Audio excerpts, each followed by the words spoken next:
Started as a whisper, message from a new world I'd never known.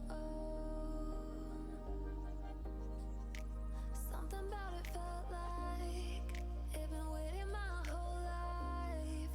Is this home? I can hear each sound calling my name, and I feel angels around when I start to sing. And suddenly it feels like heaven's not so far away. Tell me, can you hear the symphony? Panic, panic,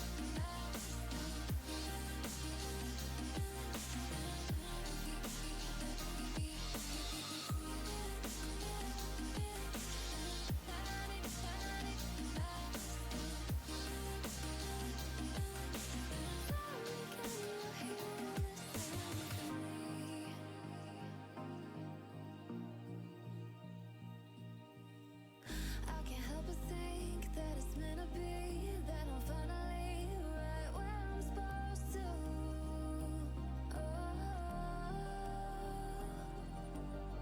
If I let you into the secret, would you listen? I can hear each sound calling my name, and I feel angels around when I start to sing. And suddenly it feels like heaven's not so far away. Tell me, can you hear the symphony? Panic, panic,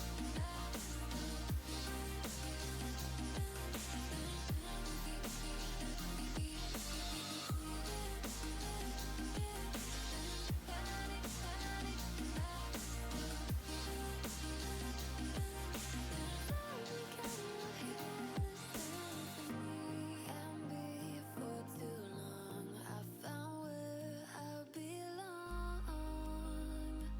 I can hear it, I can hear it, oh, I can't stop the rush. Every note I touch, I can feel it saving me. Tell me, can you hear the symphony?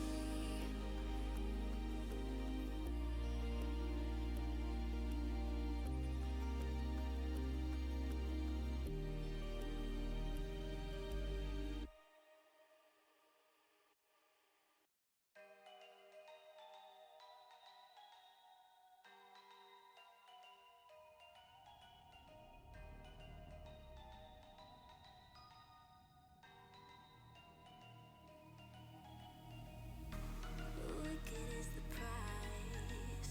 Why'd you run and hide? You can come inside. You're screaming my name, we're lost in the haze. Baby, tell me, are you entertained? You're saying my name, calling me insane. I'm running like a bullet to the brain, brain, brain, brain. Welcome to the carnival, the freaks come out to play. Shut your eyes, hear the birds, and we gon' games to play. Welcome to the carnival, you made a big mistake. You make us feel the freaks, so scream and try to run away.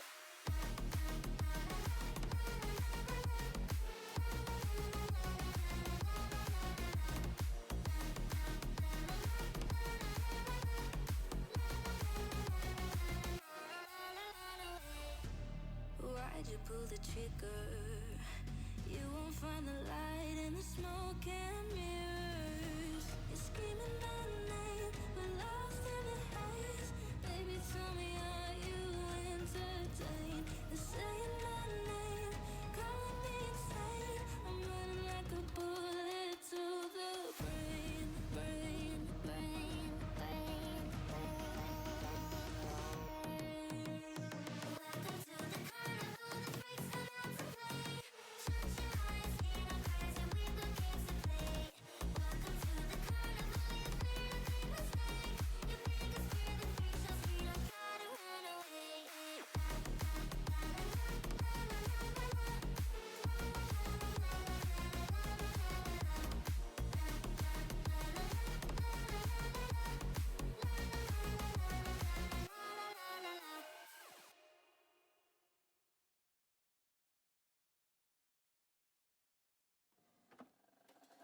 just can't let you go. Lord knows that I've tried to. You said I was the only one. No one likes being lied to. You made this mess and left me with the pieces. Now I wanna burn all the bridges between us. I can't focus, I can't forget. I've been thinking too much lately. I just need to clear my head. I just need to clear my head.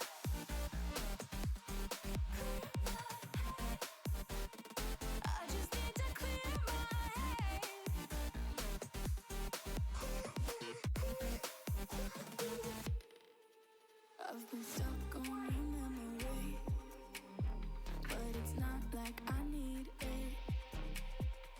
And we may have some history, but we don't have to repeat it. You made this mess and left me with the pieces. Now I'm gonna burn all the bridges between us. I can't focus, I can't forget. I've been thinking too much lately. I just need to clear my head. I just need to clear my head.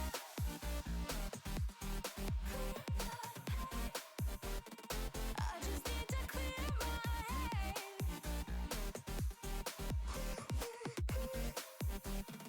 I just need to clear my head. I just need to clear my head.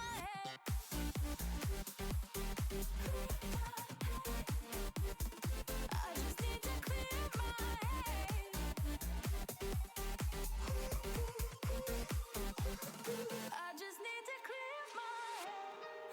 just need to. I just need to clear my head.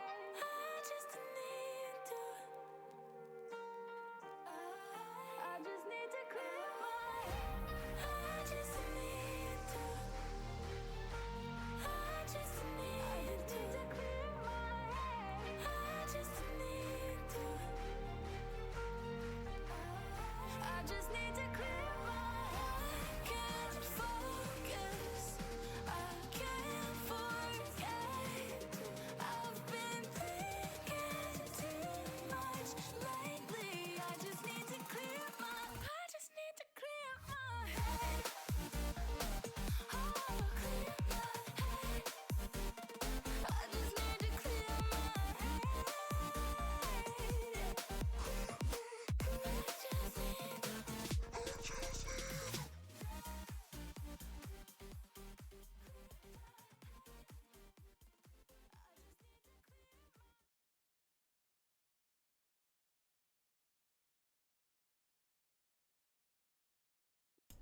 Hey guys, welcome to this grand final today. I'm with Avrana today, and hi, how you doing?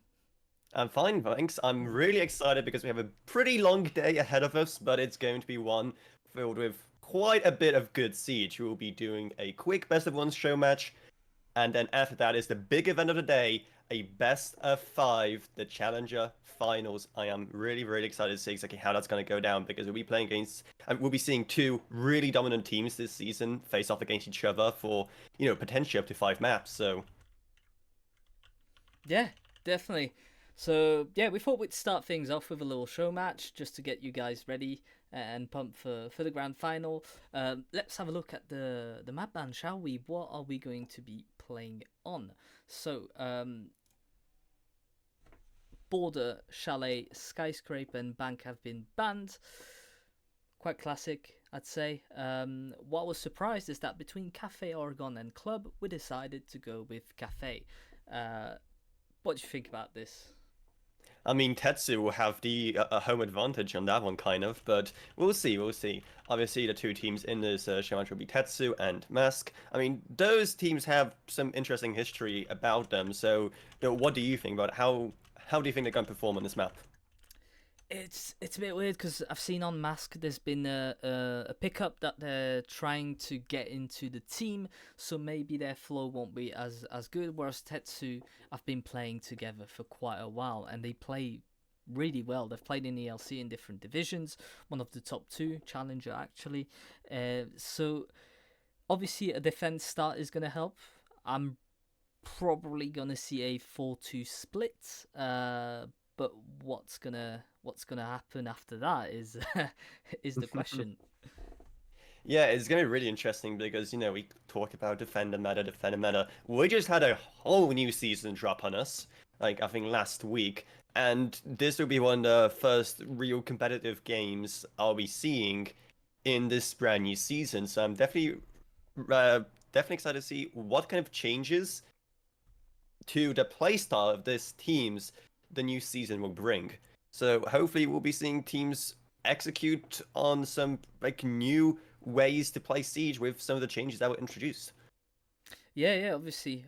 Deimos is allowed for this game. It won't be allowed for the next one because we're still within the season. So we'll see how the changes though in let's say the angle grips, all that stuff, the sight is gonna affect the game. Both teams are ready. We'll just get going right into it and yeah, have fun is the word. It is a show match after all. It's just a great way to have some fun, have a warm up, get everyone nice and ready and pumped up for the great final. But at the same time, hopefully we'll still have some fun with this and see some really great action between the 2 teams here.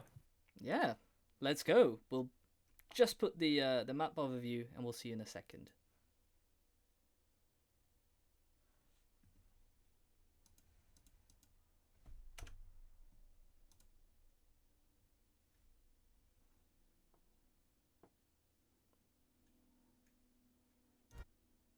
Yes, we are back into it, and I've just seen that I don't actually have your sound on there, and now I do.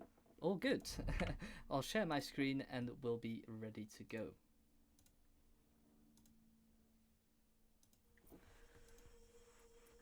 Okay, obviously we need to start off with the operator bans. Again, it is a show match, so the teams are may not encouraged, but they are allowed a bit more freedom, creativity with the bans. But it is Thatcher, a pretty standard one. On Cafe, of course, there's quite a few walls that need getting, and a batch of Thatcher ban is going to make it a lot more difficult for the attacking side of Mask for the first 6 rounds. Yeah, it's pretty conservative so far with a Thatcher ban, Duck IB as well. Banned quite a lot, I'd say, in comp. These teams are taking it seriously. I mean, again, we still have 2 defenders that could be potentially banned out. We see exactly if they can surprise us, or nope, pretty meta still so far. Solace, I mean, hasn't really seen any major nerfs. Still pretty good, especially on a map like Cafe with plenty of vertical play, plenty of floors to take care of. It does make sense. Yeah, that's true, and we'll see the last ban now, which is a Fenrir again, a bit meta, especially in those corridors where you don't really have a lot of room. You're always holding angles, and it could stop you. It's those chop points you've got on Cafe. Well, without Fenrir, it's going to be harder to stop those attacks. Yeah, we were talking about how, it is a show match, so maybe they're gonna really kind of spice it up, have some fun, but at the same time, it is a fantastic opportunity for these 2 teams to really showcase what they're capable of, So, sure, it is a show match, and they're not really playing for much, but they're still playing to really show to the world what they can do as a team, so they still want to perform to the best of their ability and really show the entire Siege community what they're capable of. Attackers have located a bomb. Yes, indeed. Let's go with the first defensive site. It's going to be upstairs. I'll let it open like this so we get a better view. Please bear with me. I have not been on this observer tool for about 8 months. So lots of changes have come in, but changes that have not come in is the setup. It's quite a classic setup. We've not decided to make a whole lot of balls into the bar, just a few to cover for a default plant. Yeah, this side is, tried and tested since pretty much the beginnings of Siege. Well, okay, yes, there was a rework to Cafe, but it's just one of those sites where even operators come and go, but the way it is played hasn't really changed, especially seeing how two relatively new operators like Fenrir and Solace then being banned out. That even further leads them playing this in a more conservative and traditional way. Yeah. Of course, they have a mirror. Of course, they have a Valkyrie. Of course, they have a castle. People who you expect the defenders to bring to this site 9 times out of 10. Unless they're banned, of course. Yeah. So far, all repelling kind of on a similar side. We've got some droning going on. A C4 that didn't catch, but Mirega gets the first kill on the Lion. Yep, and that is Bellasfem's out of this round. That means that the Lion scans are out as well, which is going to make things a lot more difficult as, so far Mask are still trying to figure out exactly what angle they want to really take this from. A lot of them are on rappel. And is this, do I see an Aruni going in by any chance? Oh, they're trying to do some work from Skylight though. The first team is being blind on the side of Tetsu. Oh no, they didn't know about a player there. Catches the first kill here for them, but then gets traded out instantly by Rucken.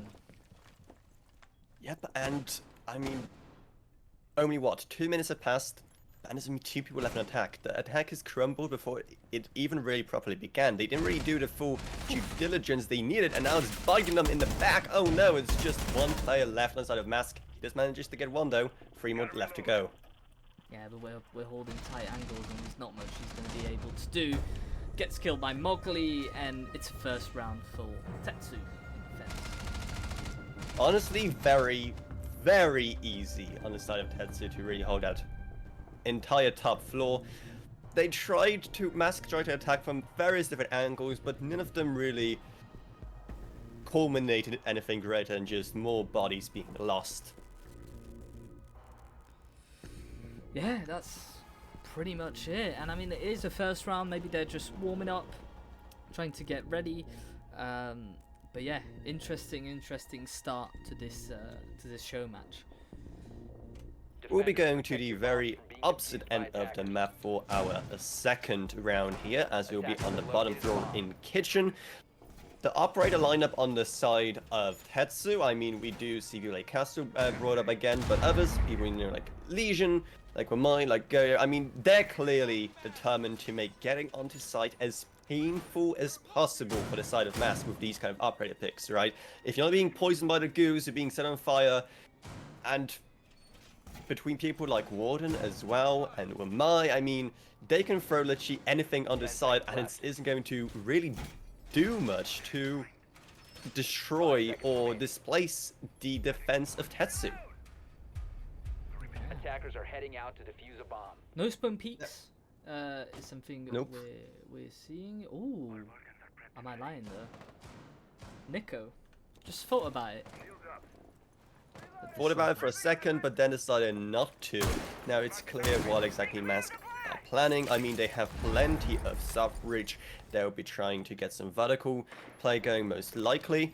However, we'll see exactly how easy, or how hard rather, it's going to be for them to take control of those top floors, because so far it should be pretty easy. There's literally no one up there.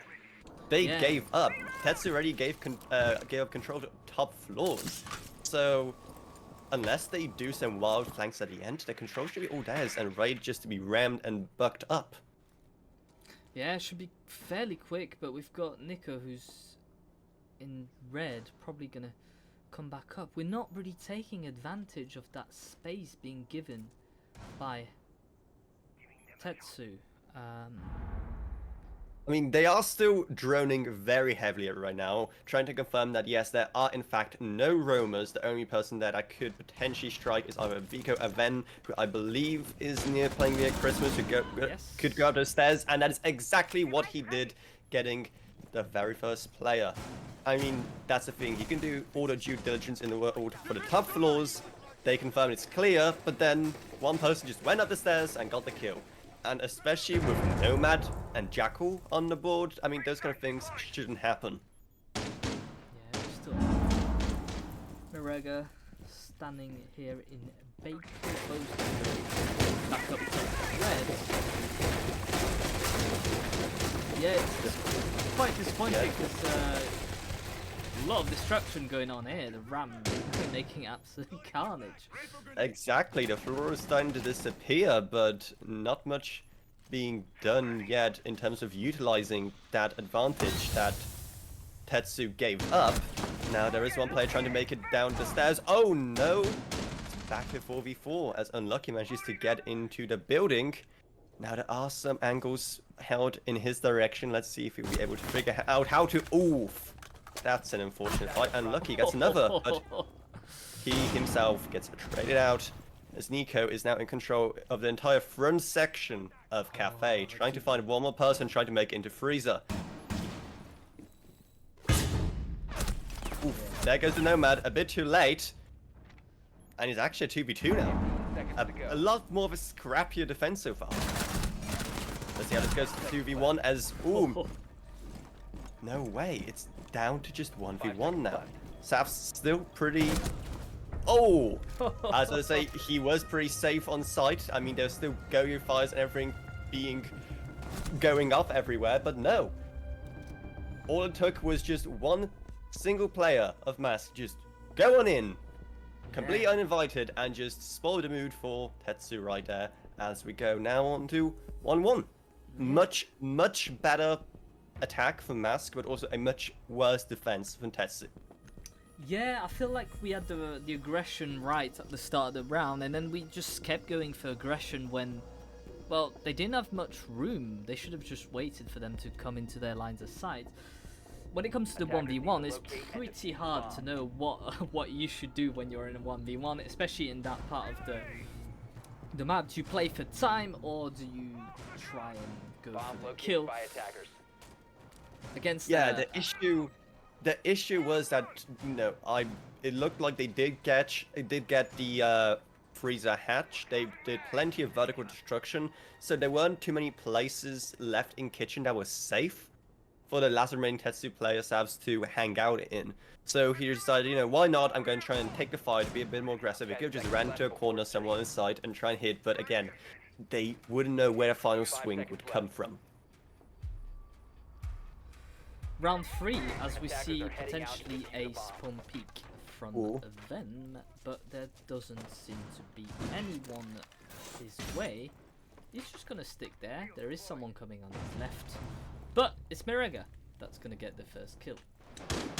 Jackal, once again, a very important first operator to die on the side of Mask, will definitely make this a bit more difficult, especially seeing how already there's a bit more of a roam presence on the upper floors on the side of Tetsu. I mean, you already see Ven up a stairs, and Nico actually gets enough. It's a 5v3 now. He is also playing up the stairs, and with Ram gone as well, that's a big bit of the vertical play gone as well. They still have Buck, but let's see exactly if Buck will even manage to get into sight as he attempts to get in through Pillar instead. Yeah, there is someone waiting for him in the staircase, and if we do not drone that, could be problematic here. The calm before the storm, as I like to call it. Yep, they're just reinforcing sight with all the gadgets that are just being slowly regenerated over time with, of course, the Wamai discs and goo mines.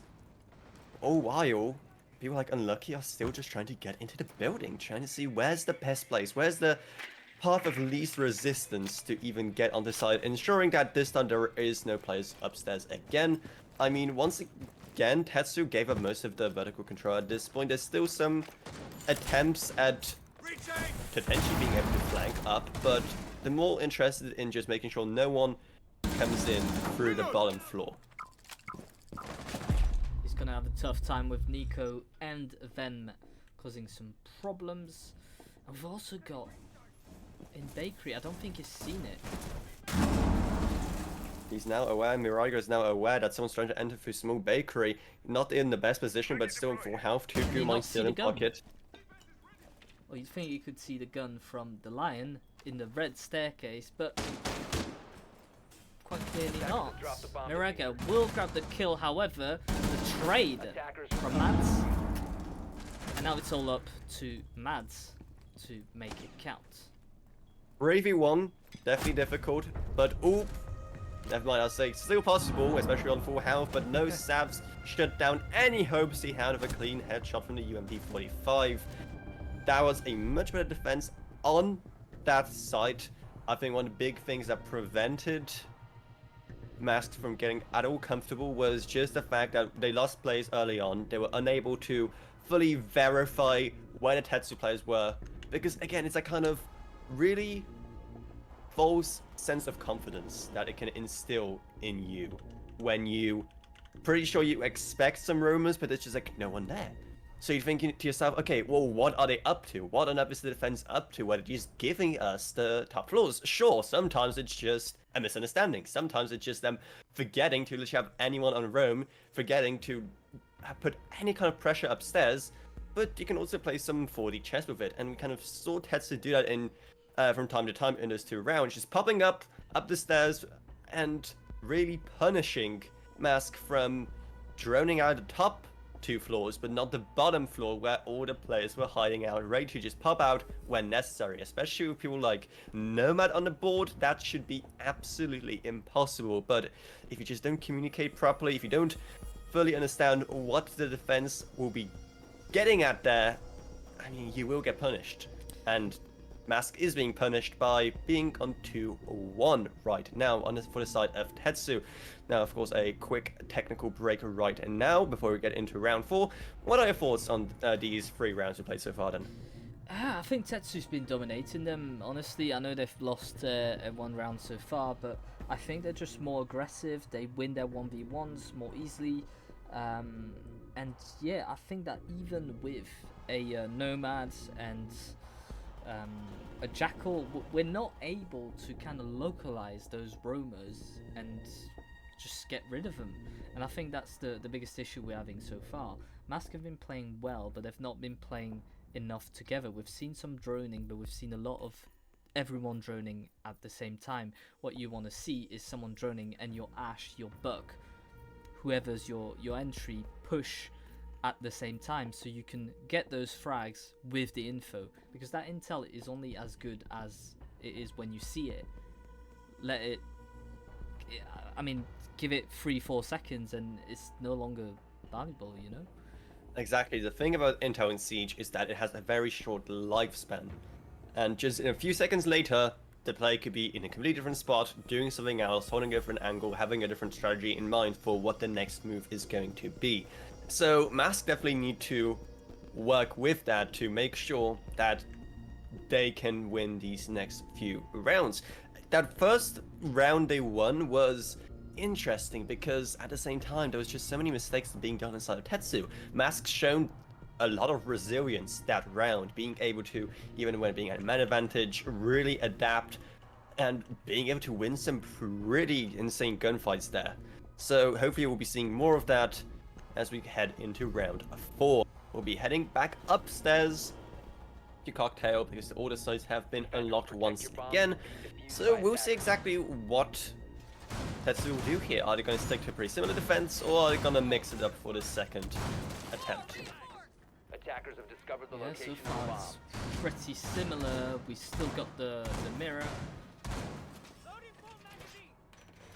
We'll see if we get someone downstairs as well. We saw a few strong peaks. One of them hit, though. I mean, the first time that Mask tried taking this site, they mainly played from upstairs going down and downstairs going up. So have they learned a lesson? Or maybe are they going to double down on that strategy, 5 seconds. working out a few kinks that didn't work out, and hoping that they'll be able to just leap into the building and quick spawn people instead of Mirago as he goes all the way downstairs, tries to enter back from the small bakery window and actually escapes with their life. But are they going for a second attempt? They did, but once again found nothing apart from the cold, harsh Russian winter. Yeah, they'll be used to that. Obviously, Tetsu being the Russian team with 3 Russian players, and I think there's a Ukrainian and a French. I don't think the 5th is playing today. So they know the map pretty well, but do Yeah, they know exactly. it well? And they also know it's much nicer and warmer inside the building than outside, so I don't think we're seeing any more jump outs right now. Ven is the first to fall, but on the hands of Bells, and I mean, it's only 4v5, but it's already something. I believe this is the very first entry that Mask actually got this game. Correct me if I'm wrong. Yeah, I do believe that is the first entry they've been able to get on the board. Miragro now upstairs trying to see anyone. Is anyone brave enough to go down into the pillars area? Oh, there was, and Bells gets now a double kill as he manages to get a Miragro who had the height advantage, who should have gotten that kill pretty much any day of the week, but just wasn't looking at just the right spot, and he was punished for it. Yeah, it's just good intel so far, and 2v5 now as saves falls, but they finally managed to get one on the side of Tetsu. Mowgli is trying to hide behind Emir, that's about to disappear. Nico gets one, and now it's a 2v3. Nico trying to see exactly where the last last 2 members are coming from. Oh, There dodgy is one information. going upstairs that he missed now on planks. Bells tries to get a player playing in washroom but fails as he User has been dropped. anticipates a rotate, but now he's all alone in Freezer. In a very tough situation.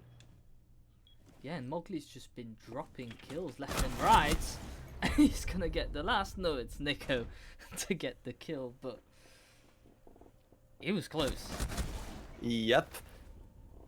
Mowgli was just as a distraction for Nico to get a final kill on a player who was just lost and afraid in Freezer, not knowing where the final strike is going to come from. It's such a unfortunate situation to be in, right? Because you managed to sneak your way all the way to the very center of the top floor. But then you can't do anything with it. You're literally trapped, and especially seeing how many rotations there are around him, so many various angles that the last remaining Tetsu players could have struck from, I would have just stuck in freeze and cried, honestly. Attackers need to locate and defuse bombs. Yeah, that is pretty much it. He just had to hold his angle and wait for players to come in. We do have a little switch from sites where we're not going to go downstairs. This will be Yeah, interesting. exactly. We'll be going to the first floor now, or the second floor, as the Americans kind of call it. It's been interesting to see what kind of vertical strategies Mask have been trying to execute on so far. The first attempt at cocktail was mostly from above. The second one was a bit more split. Obviously, when they were in kitchen, when Tetsu was in kitchen, they tried very heavy vertical play with people like Buck and Ram. So let's see exactly what we're going to see on that middle floor. Is it going to be the best of both worlds? We'll see. I mean, we see Tetsu setting up a pretty strong defense upstairs. They're definitely not willing to give up any vertical control this time around, but let's see if they'll buckle under pressure or not. Miraiga trying to see if they can get any kind of swarm kill onto Christmas Market, but no, I don't think there'll be any players there in sight for them to get a very quick and sneaky advantage before Mascat even have a chance to enter the building. Miraiga is being droned out in Cigar as he's just dancing around the drone a bit there. Yeah, what I find interesting is that we've got 4 players on the top floor. We've only got 1 on site, and he's not even on site. Yeah, he's just adjacent on White Stairs, anticipating people to come from below. Obviously, White Stairs one of the more convenient ways of getting inside. There's, of course, the Red Stairs as well, which I believe Mids is already trying to make his way up. Oh, wow. It looks like they're mostly going from downstairs up this time. There are actually a few players already positioning themselves upstairs. Never mind, forget what I said. There's, I believe, 3 players playing upstairs now. Bell's already in piano trying to find anyone, while Savs is trying to hold him at bay from Freezer. Yeah, and we see a lot of ACOGs since the new season. Bell's anticipating someone in Freezer, but exactly can't spot him. I'm trying to throw in a few more flashes. He knows someone is there, but just like that anticipation of not knowing, man. He's trying to find another way to get there, trying to get the wide corridor. For a while, there's being more destruction, more rotates, more lines of sight being opened up on the middle floor as well. Mids droning with the Flores drones, trying to see where player is, confirmed to be in washroom. And it actually paid off. Bells manages to get the player who's trying to escape from the Flores drone. Great teamwork there, but unfortunately, Savs is able to win out in Freezer. Unlucky gets one as well as he manages to shut down Savs. And top floor is now pretty much all under control of Mask. That entire defense from Tetsu just disappeared instantly. Yeah, but we don't have to. Well, we have our backs turned to the enemy. That's what happens, and it's a 2v3. Still one player downstairs. But... Oh, does he have the information? No, he does not. The intel game really hurting Mask as they're trying to finish off what is a pretty great round so far, but now it's just down to Unlucky. Is Unlucky gonna be lucky though? Because he has 2 more people left to kill, and well, he wasn't expecting anyone to be camping that corner so tight, waiting for him to come in. Yeah, and probably the best attempt that Mask had that they lost so far. Yeah, that's true, and I think Nico did a great job in being the only one on site. Everyone else was upstairs, and he was able to hold off the 2 players coming from below, as well as staying alive to make the last kill. So not over peaking, but really just standing his ground and keeping the attackers at bay on his own. Obviously, there was a lot of players upstairs. There was a lot of trades as well, but Nico, by staying on objective, is not opening the floor to Mask, and I think that's one of the best play of the Browns I've seen. It's just him being able to hold off. Round 6, it is the last round of defense for Tetsu, last round of attack for Mask, unless we go, of course, to overtime. Bringing out the mirror to give them a pretty good line of sight of everything happening into A-bomb. And so far, it's a pretty standard lineup from both. Once again, vertical will be a huge priority for the side of Mask. Once again, bring the Ram, bring the Buck. Once again, we see Nomad and Jackal as well. The people who didn't really see, the operators who didn't see much use last time, even though we really should have seen them utilized a lot more, just to really ensure that they are safe to do the work they need to do to get into sight. Ven is trying to get any kind of sneaky spawn kill onto the side of Park, but I don't think Mask are willing to give him anything. Instead, he will get thrown out and has to retreat. Yeah, we had the info on him, which helps. But yeah, those ACOGs just really facilitate spawn peaks. It's a good play here. Very good play from Belfan. Yep, they're right on site, just destroying so much of the important util. Took them so long to shut down that Twitch drone while the damage was already being done. But again, we'll see exactly if Mask are able to utilize all the destruction that that Twitch drone just caused. Now we do see one player, Mowgli, upstairs trying to... Oh no, he didn't hear the one person just dropping hatch. It's crazy, manages to secure top floor with mids. How did that happen? I'm not sure. I think he heard the other one drop from Skylight, and that's why he was looking the other way. But yeah, should have heard him. Didn't. Again, something different from the Jackal. That's what we want a Jackal to do, is find the opening peak. And as you said, second time that they find that opening peak in the game. Nico is now trying to survive in Bakery as being zapped by Twitch drones, and there's one player on that doorway ready to go in and potentially take the gunfight. However, there's already potential reinforcements coming from Savs. No, never mind. Savs is still pretty busy playing upstairs, or looking up upstairs. Oh, Bells is trying to swing his way into Bakery, not finding anyone yet, as the player, Nico, has rotated all the way to the other corner it didn't help as he's still trying to peek and get the advancing Bows and pay the price. And now Bows basically just wandering in his sight.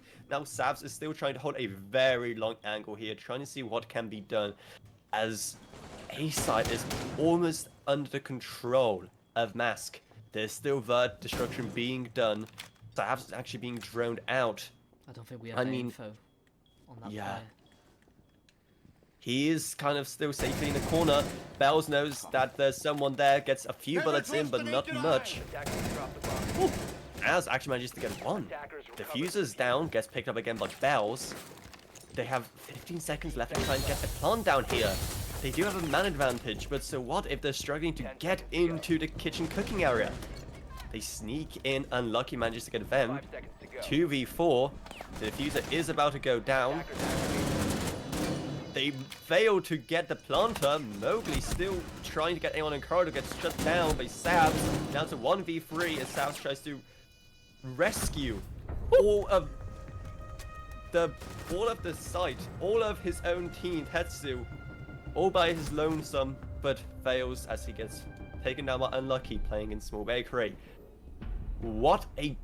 Such a great way for Mask to finish up that half, right?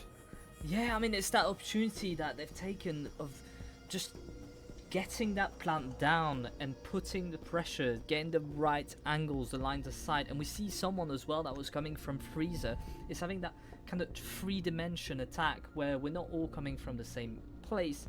And defenders don't know where to shoot. They don't know where to look. They're going left, right, in front, back, and they just don't know where attackers are coming from. And I think that's a great attacking setup by Mask. Yep, they're winning the gunfights, and they got an opening pick, which is so important, getting that Vert control. And the thing that surprised me is that the tactic from Tetsu they implemented so far of, playing downstairs, but just going upstairs from time to time, just running very quick errands upstairs to see what they can pick off. Just literally bobbing their head up and down from the staircases across the map. They didn't really do that as much. They allowed the Vert to be a lot more comfortable, which of course then made the players on site a lot less comfortable, as they were just being essentially wrangled into the corners for safety. And it was just a lot less of a confident round overall for Tetsu. But now, of course, round 7, we switch sides, so let's see exactly how the teams perform in the opposite roles. Yeah, similar defensive setup with the mirrors. I mean, it's quite classic. We'll see. Oh, Mask. I think it was Rucken with a spawn peak, but no, did not get anything. Oh, there's Belfam right there, and not quite able to get the kill, but they do have the information on where that player is. Heartbeat sensor is not going to catch him anymore. But that was tight. That could have caused some problems.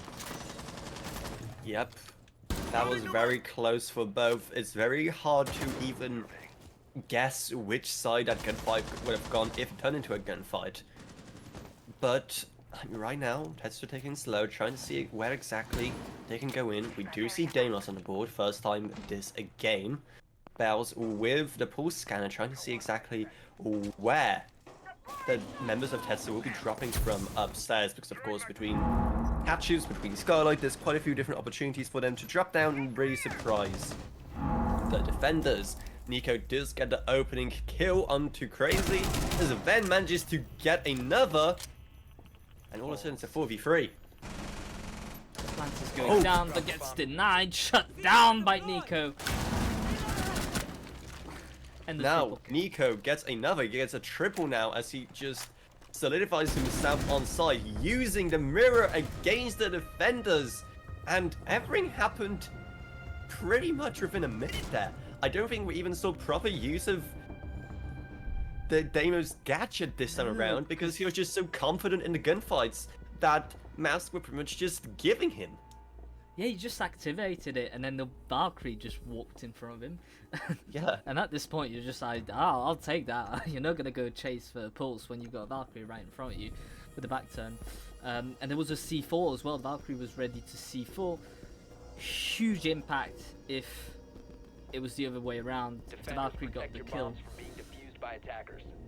Very They unlucky almost here. got the plan down. They almost got a plan down, but it didn't really even matter because they managed to get the kills anyway. I mean, so far, again, correct me if I'm wrong, but I think we only saw the diffuser go down once this entire game, so it was mainly down to the ability to frag the opponent so far.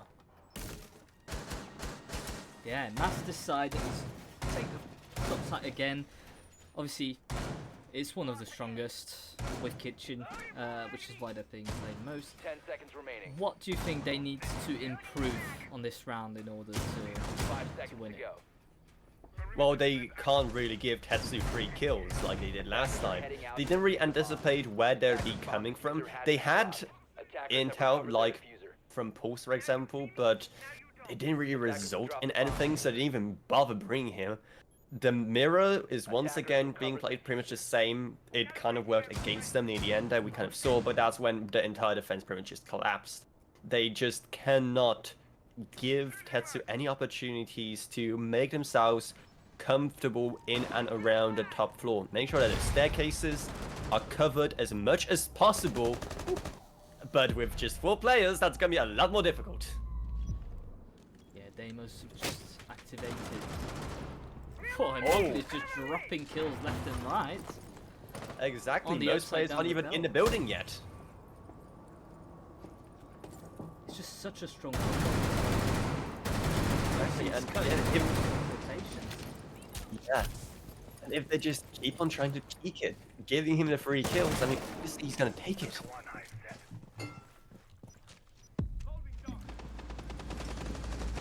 Ragu are now trying to make his way up the stairs. Like I said, that's what they can't allow. Mask can't allow to happen for them to just eagerly walk upstairs. Lucky tries to get over the C4 on window, but fails as he's now being pressured by both white stairs and the player playing on windows. He's in a very unfortunate situation while Savs is still on that window rappel trying to find anyone. Mowgli slowly making his way inside while the player was distracted with the window. And triple kill for him. He's very comfortably inside. Oh no. Was he not Just seeing? one player left. I don't think Rexon was even aware of Mowgli being in freezer. How does that happen? Actually, how does that happen? How does it happen? And when you get shot out, how do you just not even turn around and just go like, oh, Exactly. there's someone there? They thought they were safe with the mirror maybe there to look into that area, but I mean, they didn't really even use it. Yeah. So, I mean, very, very unfortunate. Again, like I said, what they really need to do is just make sure those staircases are like fortresses, that they do not give any ground to the attacking side of Tetsu. They can't make their way so confidently upstairs, but again, they just failed at that and they were punished severely. So now they're going downstairs instead. Yeah, I wonder if it's something with communication maybe, where we just didn't give the info. It's late in the game, match point. Are we starting to get frustrated from Mask, or is it just a missed call? I mean, it's hard to tell, especially seeing how we haven't seen a lot of their defense so 10 far. seconds to go. So we don't really know how they play their defenses, but they should have learned 5 seconds from left before the it's very finished. first defensive round. And also, they could have also picked up on what Attackers Tetsu were must doing locate when and defuse a bomb. Mask was attacking, right? The first half is also just a great way to pick up some last tips or tricks on how to defend, seeing what works, what didn't, in preparation for your defense. And now it's match point, and Mask have a lot of work to do now. No more time for prep, no more time for homework being done beforehand. They have a really long journey if they want to take this into overtime. Yeah, because so far Tetsu is 4 for 4 on attack, and that is, well, 2 for 2. What am I saying? They're 2 for 2 in attack, so that's not the best start of the defensive round for Mask, and the kill could have come in here, but no. Tetsu looking to attack from different positions, really, but the defense A is bomb has staying been strong. located. Yep, they are kind of all over the map. Bell was playing a very strong vertical game. The best player, one of the best players on the side of Mask, really doing the most. Of course, we have like mids and Crazy, who had a bit of a worse game, but unlucky. Rayson and Bells have been really carrying it for them, and so Bells is probably one of the better people to have on that kind of strong, really away from side position, on a strong rotate, on a strongly flanking capable position, and clearly it is working out as he manages to get Mowgli, gets into a 3v4, 3v5, now it's a 3v4 as he gets shut down by Nico. Mids is still upstairs once again, trying to see if there'll be anyone making their way downstairs they can catch off guard with the fact that he's a vigil, he can mask his position. Crazy still trying to keep Bakery for the side of Mask. Unlucky, in the meantime, trying to see if there's anyone attempting to take Christmas from him. Yeah. Got some work being done by Nico upstairs. We're trying to open up a lot of the floorboards here onto site. But there's no one under, so we're not really putting some pressure. And the Vigil has not yet been seen. The Vigil, I don't think he knows he's here. Oh, how's this gonna go? I don't think either player knows about the other one. Saz manages to get one. The Vigil, played by Mids, still there, still upstairs, trying to see where those upstairs roamers are. Manages to get one. I mean, Mask allowed Tetsu to get way too confident upstairs, really. They did so much damage to the floor. They exposed so much, pretty much the entire top control fell apart when Bells died, and Miz was just there, pretty much just hiding in the corner, didn't really counter that at all. He actually retreated all the way to site now, because while there's only 10 seconds left, so they're going to anticipate a big push on the side of Tetsu. Mids gets one, and Mids gets the other, shutting down any hopes that Tetsu had for a last second land. They didn't even really get into sight. Much better round for the side of Mask, definitely. Yeah, I just think the droning was the mistake here and caused a few problems, and that's what allowed them to rotate back onto objective, and they were intelligent enough to close that last wall as well, so they just crawl back onto objective and they fortify it. And when you've got 2 players left and not much time, well, it's quite hard to get. Yeah, it was an interesting round because we can definitely pick apart the kind of strengths and weaknesses of both the defense and the attack. I mean, like I said, the entire top floor presence on both the first floor and the second floor fell apart the second that Bells died, as he was kind of trying to jump between 2 players there who were dropping in, and Miz was just there hiding, trying to catch the players by surprise. It worked out in the end, but by the time there was so much destruction being done to the floor, so much control being given over, so much confidence that it instilled Tetsu with on the top floors. Granted, you can say it was that kind of false confidence, that kind of false hope that they'll be able to just control the top floors, everything will just go fine and fandabidozy, but Miz was there to ruin their plans a bit. At the same time, Tetsu, while they were able to get that top control, then they absolutely failed at getting down to the actual floor where the objective was. I mean, you saw that Mask were very confidently be able to just have players contest Christmas for pretty much the entire round without even anyone trying to go into Christmas. That's how confident they were, right? That they had just one player, one Frost, they're behind shield pretty much the most of the game, most of the round, sorry, and they were just able to chill while the teammates were doing all the other more important work.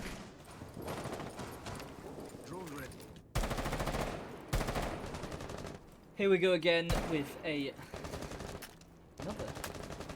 defense middle. We decide to take the top floor. It seems the full team, nearly the full team on Repel. Once again, they're just trying to see where exactly they can enter from. The Bees going out from Nico. One of them missed, and he is instead in the swarm of Bees himself on that window as he jumps in. They managed to finally get that one player, Argrid, who was playing on planks, but there's another one in freeze that they didn't properly scout out. And it, oh no, unlucky, manages to get quite a few lucky shots, but also it's just pure incompetence on the side of Tetsu, who just failed to drone him out, even with the Bees, even with all the scouting that was being done by the windows. They didn't realize there was a player playing deep on that top floor, being able to just mow down everyone who was trying to take control. 2v3 and only 2 minutes have passed. I mean, so 2v4, and only 2 minutes have passed. So it isn't looking good for Tetsu. They do have diffuser, and that's pretty much the only good thing we can say so far. Yeah, they're deciding to drone now. It's a bit too late. I mean, we do still get the info, but maybe it'd be a good idea to try and re-angle, come from elsewhere. Safe is in, and I think we're going to get a drop from them. We still need to find Mads, who's rotated back down. Could be a lot of trouble again. 2v4, the time is not really on their side. Pings coming in, and they're quite accurate as well. The sound making the difference here. Save gets downed. It's a 1v4, and it's all up to Ven to try and do something. He's got a first fight off with the alibi. No, it was with Crazy. Yeah, it was the Fawn. Fails to get the kill there, and it cost him his life as he failed that first gunfight. After that, I mean, he should have either rotated or just tried literally anything else. I know it's a 1v4, I know he probably thought he wasn't going to win anything, but at the same time, you gave the opponent so much time to position themselves after the first gunfight that you are going to lose that second gunfight pretty much every single time, just because you gave Crazy so much time to position themselves in piano literally however they liked. 6-4, it is still match point. Mask are slowly but surely getting back those rounds. It's still a lot more to go. Yeah, I mean, you were talking about just an one overtime. mistake. Yeah, one mistake, and it is over. So they're not in the clear yet, even if they are performing well right now. Yeah, but the last 2 rounds will surely help gaining some confidence. And on the other side, Tetsu just need to calm things down, maybe take more time, drone out, and pick these players off one by one. We can either go for the top floor, or we could rush the bottom and just come up red or come up white and try a fast plant out the window. 10 seconds left. There's lots of options to surprise the other team, but they've only got one kind of 5 seconds more remaining. joker, otherwise we'll be going to overtime. Attackers are moving to defuse a bomb. Yep, and so far Mask are positioning themselves mostly on the top floor, and of course the middle floor where Sight is. Not really any present at the bottom, so again, they gotta be mindful of those staircases. If a player that is just completely unaccounted for starts making their way up, and we see that a lot so far this game, just players unaccounted for having an entire stairwell to themselves, just confidently going floor to floor to floor. Them is already setting up Nomad air jabs, expecting a run out, which we haven't really seen in quite a while, but just in case, you know, granted you do use up a lot of your air jabs already. In fact, Vem has no air jabs left, so we have nothing for the actual push, and Vem still manages to get one as Bells. Try to get a bit too overconfident there, and gets shut down while trying to rotate near that window. Now they are just doing the work, doing the running upstairs, seeing where the remaining players from Mask are. Are they aware of the one player in piano? As slowly but surely making their way to the window. Uh-oh. Are they aware? Are they actually aware? I mean, from that position, Rexon can't do too much because all they have is an impact and a gun. It's a good gun, but I mean, there's no C4s or anything, and they do get shut down by Nico. Finished off there in the end, as they have pretty much entire control of the top floor. They have it all to themselves, and I don't think Mask will be trying to claim it back anytime soon. But a single C4 mids could change a lot, but I don't think even did a single scrap of damage to anyone on the side of Tetsu. Now mid's expecting someone to potentially be on white stairs. There is actually one player repelled over there. Crazy is on start, just trying to reinforce things with his goo mines as they are beginning to recharge. However, he does get thrown out and needs to rotate somewhere. Currently in corridor, trying to give his team a few more lines of sight and give them opportunities to work around sight but not inside, because the Bucks doing plenty of work above. Oh, Miragra gets one more for the side of Tetsu. It's a 5v2. Do you see this? Can you see Mask turn this around? Nah, not after that kill. It seems impossible. They've It's just ramped Crazy up. left. Oh, and wow, what a way for him to go. burning on site as he tried to juggle 4 players coming in from literally every single angle. What a show match to get us started. Yeah, it's quite interesting. We thought it'd be a... Oh, we didn't know what we got into, and at first it seemed like an easy win, and then there was a comeback, and we were rooting for it, but in the end, 13 kills and 10 for Nico and Miranga just make it game. Right, let's come back to our caster cams. Here we go. It was so fun seeing what the 2 teams are capable of in this show match, you know, seeing exactly what they can do, and I'm definitely looking forward to seeing what they'll be doing in ELC, because they had some fun strats, they had some really good gun skills between them, and I think it was a great game to get us all hyped up for the big final later today.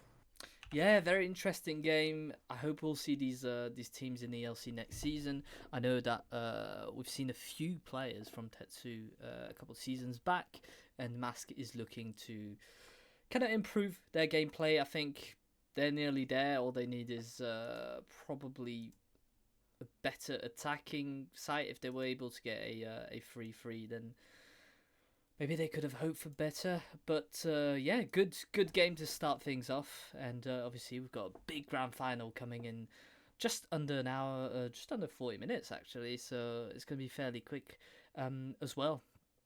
We're going to talk about it in just a second. Spring League is coming because this is the grand final. There's nothing after this. Winter League is done. It's over. How sad. And but we've got something. We're coming back on April 8th. For the ELC Spring League. It's the 4th one we do, so quite a few competitions have gone. We'll open the registration in just under 10 minutes. Good thing to know, it'll be similar to what you've seen this season and the past seasons. We are looking to move into qualifiers for the upcoming seasons, but it was just too tight to get it this season, and we'd rather you guys have a great experience before we move into kind of a new format.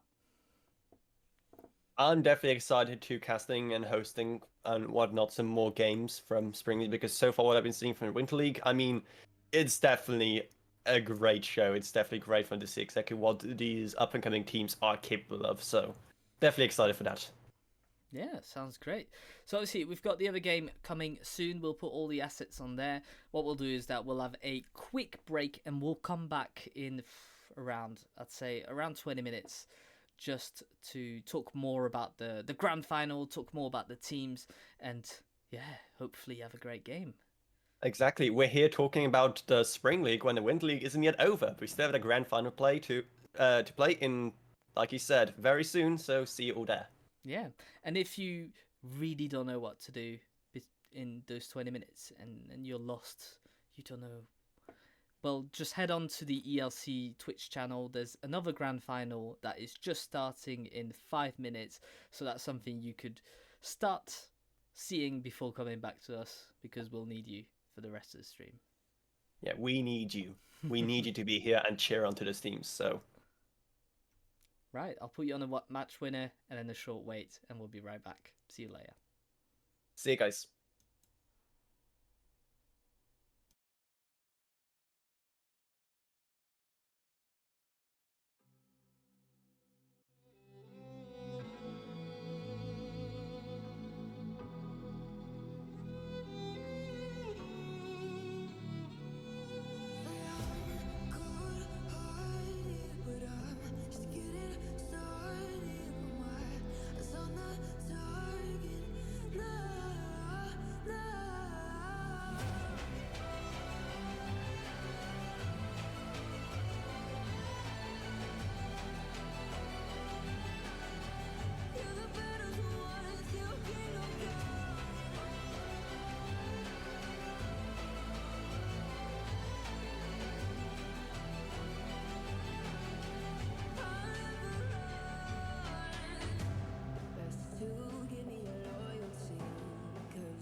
Every time we say goodbye,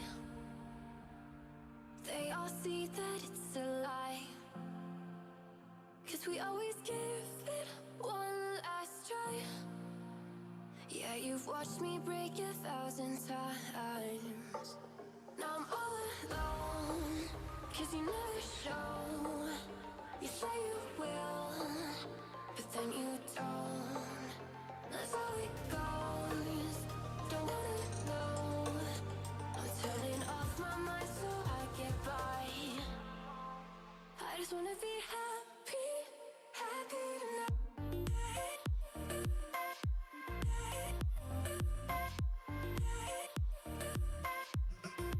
Happier tonight.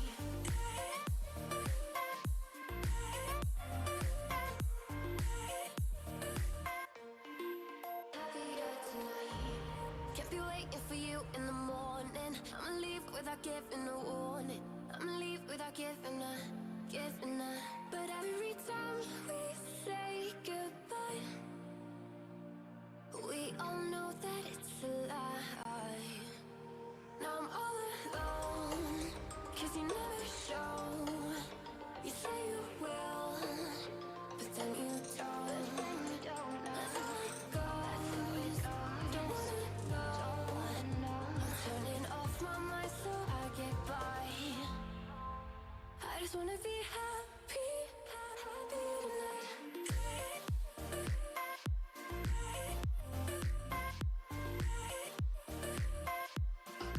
Happier tonight.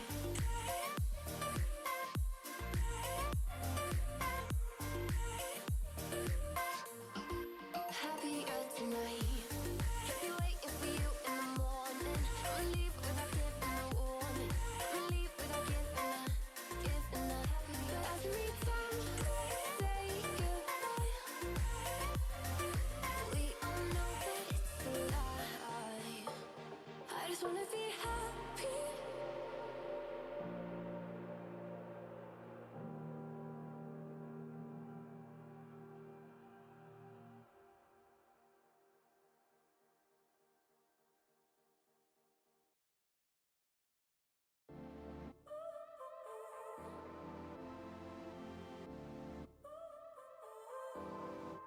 So now you're here again, knocking at my door.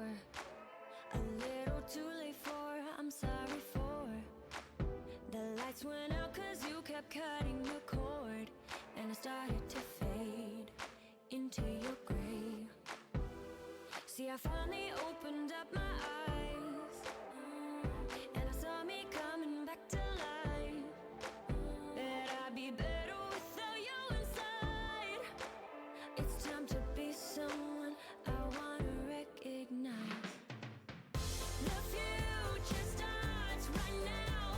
I made a reservation, but you never came, so I'm checking out. The fire you stole away, I know one day we'll come back around. The future is now.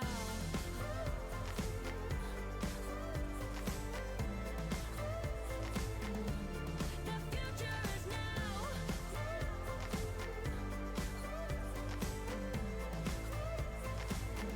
The future is now. I waited for you in the passenger seat. There's only so far I can ride in your dreams. While you were chasing everything else but me, I'm starting to break out from your gray. See, I finally opened up my eyes, and I saw me coming back to life. That I'd be better without you inside. It's time to be someone I wanna recognize. The future starts right now. I made a reservation, but you never came, so I'm checking out. The fire you stole away, I know one day we'll come back around.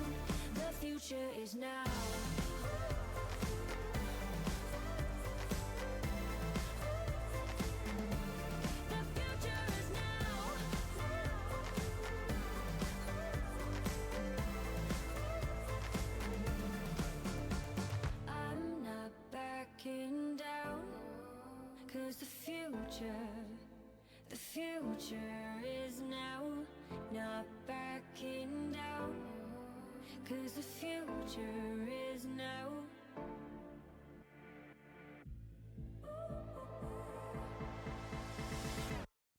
The future starts right now. I made a reservation, but you never came, so I'm checking out. The fire is stolen away. I know one day we'll come back around. The future is now.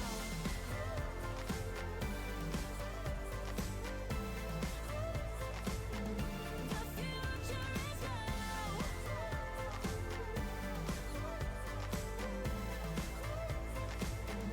The future is now.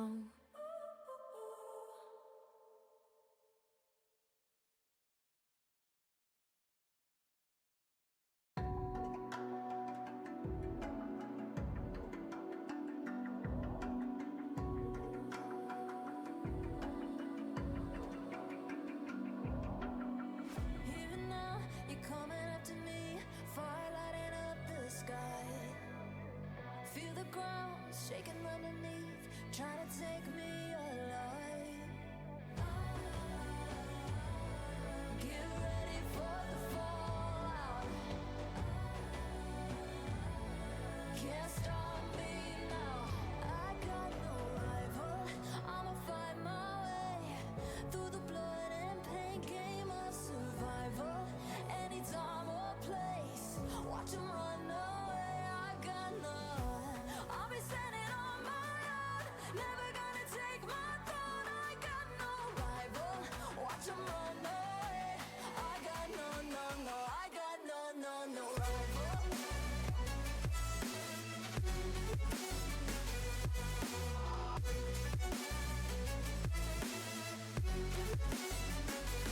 rival.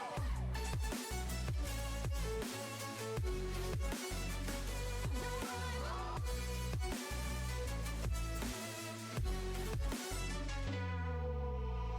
Tell me now, what you gon' do? We can do this face to face. The reckoning is coming real soon.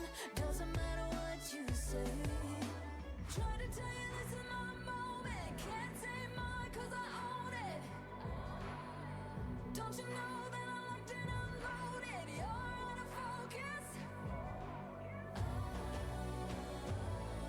Get ready for the fallout. Can't stop me now. I got no rival. I'ma fight my way through the blood and pain game of survival. Any time or place, watch 'em run away. I got no. I'll be standing on my own, never gonna take my phone. I got no rival. Watch 'em run away. I got no, I got no rival. No rival. I got no rival. No rival. No rival.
strike the ground, you feel it moving with the revolution.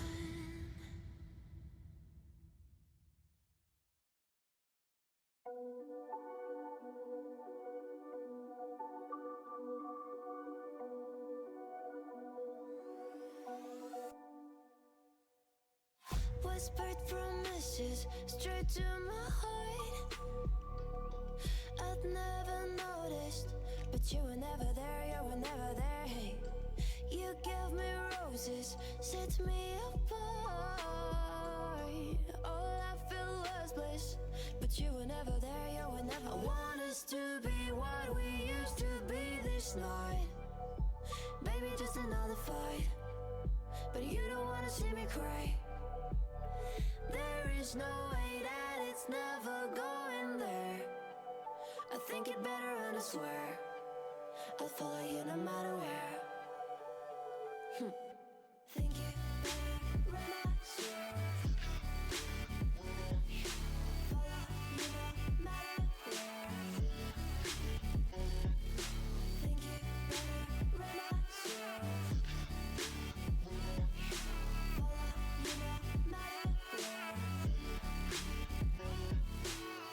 Down in empty streets, looking for joy. I don't wanna admit I'm better on my own, better on my own. You say we're not meant for each other. I'm not sure of this. I won't give up on this, I won't give up. Cause I don't wanna behave like the one to flee, like the one to leave. I never surrender, but ever remember my lover. Did you give up on me? Have you never learned a lesson? Sorry, I will never be even if you're the one you wanna see. Think it better go someplace I don't know, cause I got your picture on my I want us to be what we used to be this night. Baby, just another fight, but you don't wanna see me cry. There is no way that it's never going there. I think it better and I swear I'll follow you no matter where. Think it better and I swear follow you no matter where. Think it better and I swear follow you no matter where.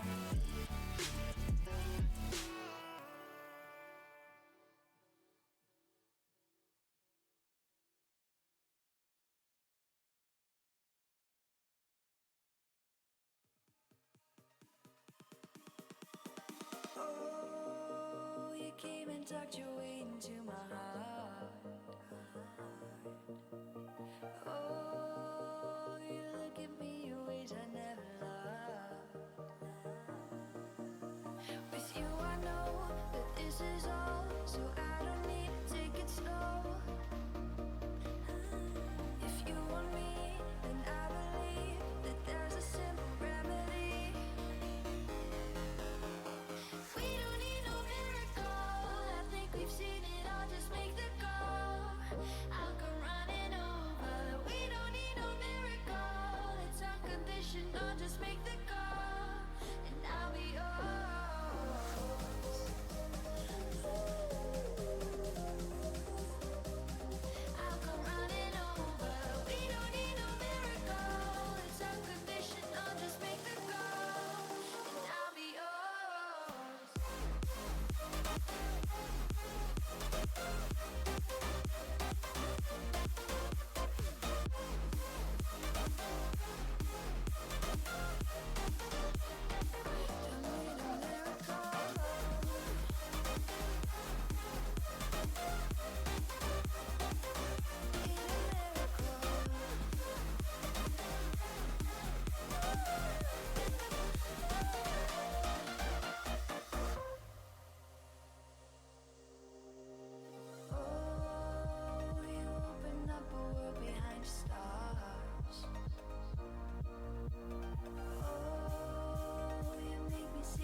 Hello and welcome back from that quick break. That was a great show match to get us all warmed up for what is the big event of the day. That is a potentially very long series. Best of 5. It's the Challenger League Finals. We are really, really excited for this one, aren't we? Yeah, great game to go with. Two very good teams with players that individually are amazing. You'll see some players with DMRs, with shotguns that are just above average, and that is great because that's what we want to see today, as well as team play. And if it goes to the fifth map to the decider, then are we going to complain? I don't think so. I don't think so, because they're both really good teams. Of course, the final will be between InFuria Esports and Old and Gold. They both performed extremely well this season. So maybe like break down for us what we can expect from these teams. What can they bring in this grand final? What can they bring? InFuria, they've got a lot they can bring. Obviously, they've got quite a lot of past. It's quite a new team. They've been together for just a few months, but they finished first in the group stages. I mean, I'll show it now. You'll see in the standing. That is the wrong standing, but they finished first in the group stage. I'll try and get the. They right... dropped only one map though, I'm Yeah. pretty sure, and one game, and that was against Awaken. So they absolutely dominated everyone else so far. Their journey to this grand final today has been pretty much uninterrupted. So let's see exactly if that kind of confidence continues and how exactly they perform here when the pressure is really on. Yeah, so I'll just get the ranking for you guys. But yeah, and Old and Gold as well have quite a good season, and obviously, if you remember, 2 seasons ago they won the Challenger, so they are a team to be reckoned with. And here we go. We've got the standing right there.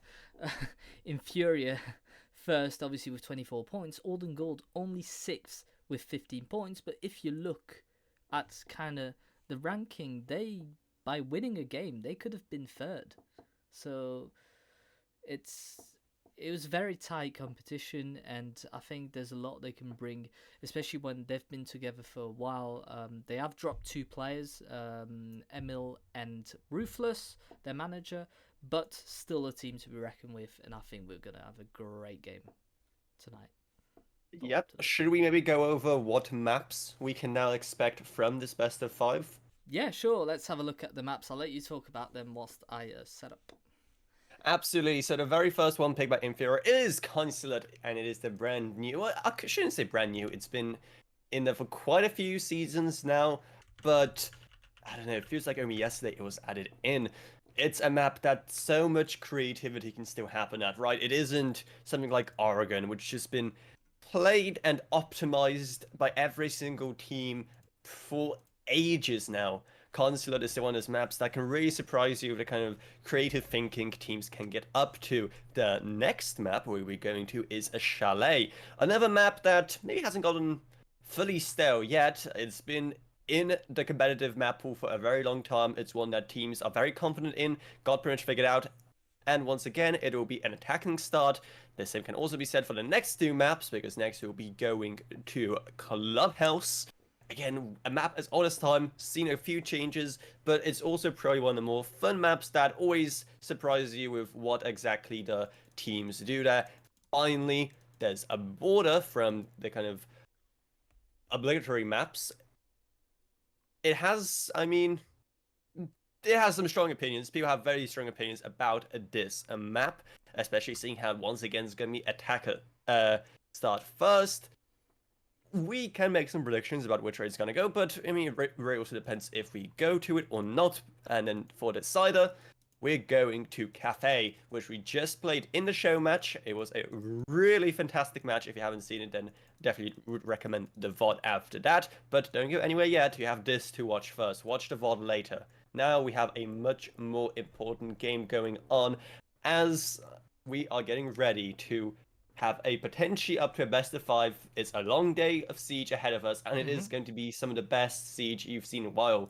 I mean, these teams, right, they sacrifice so much, spend so much time practicing and playing to get here, and now they definitely won't allow any slip up to happen. Yeah, and I would say as well, what's important about the map ban is that obviously by being in the upper bracket, InFuria had the choice between kind of the sequence they wanted, and so they decided to pick the first map. They want to go on Consulate, so you'd think that they're quite strong on it, and that's what we'll see in just a few minutes. So it's quite interesting to kind of see. It's quite an odd map to be strong on, but if they are able to pull this one off, then that's a 1-0 advantage for them. Exactly, if you're the only team who plays a particular map that others may not fully like, I mean, as long as it doesn't get banned at the same time, you just have that one near guaranteed win every single time. This is that one map you can really nail down and be really confident with, then hey, good for you. It really can help teams a lot. We've seen plenty of teams be successful by having to go 1 or 2 maps that they really prefer and they just dominate at, and they do whatever they can to prevent it from being banned out. Yeah, no, I agree. So let's have a look at the team lineup so far. InFuria with Rise, the captain of and manager actually of this team. We've got Mitux, Penguin, Sograna, Sprintox, and LDZ. I know that today I'll pull that right away who's going to be playing because they do have quite a few subs. Let me have a look up.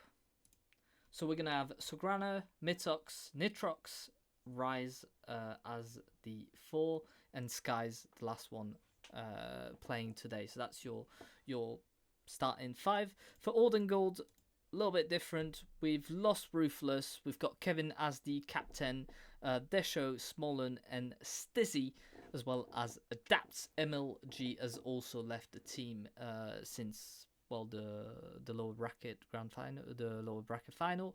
So a bit of restructuring for them, something they've not been used to, losing 2 players, but who knows? And if we look at their maps as well, Chalet is the best for them. Skyscraper is something to avoid, and that's why you understand why they've banned Skyscraper and why they picked Chalet.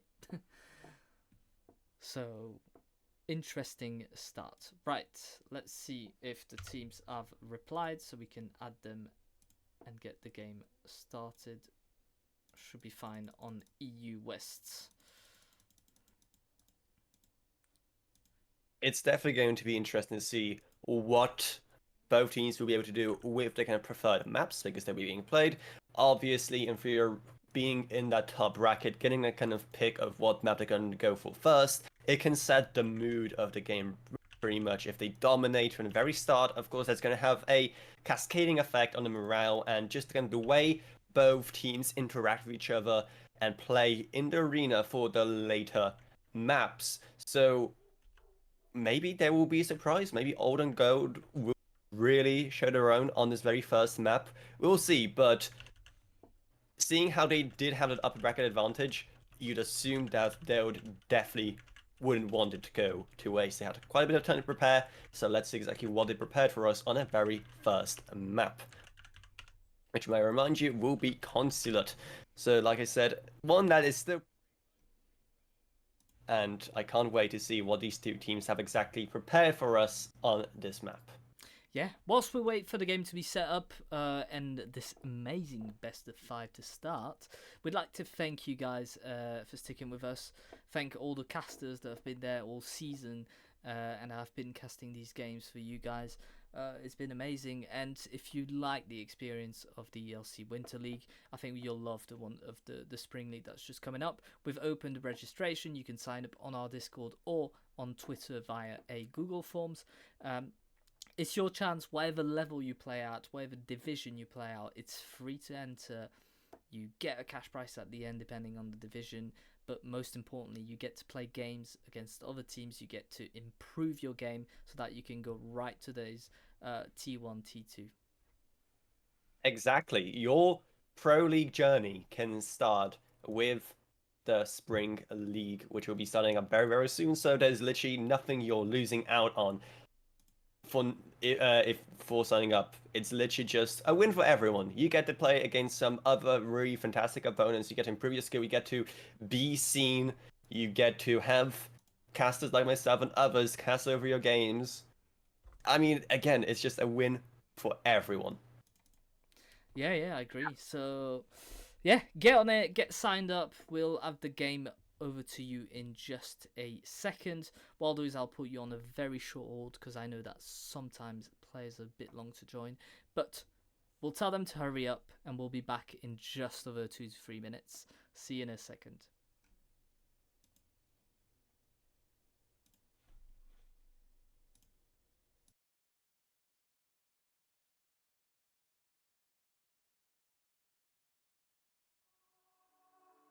All alive. The devil's in the detail, lingered inside. Oh, a holy crime. But how can I hide you without an alibi? It's a rebel's fight without an alibi.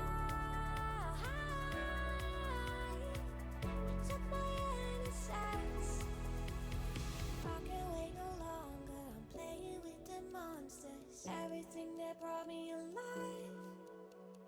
Though we're all like monsters, playing with the monsters. They brought me alive, but got no alibi.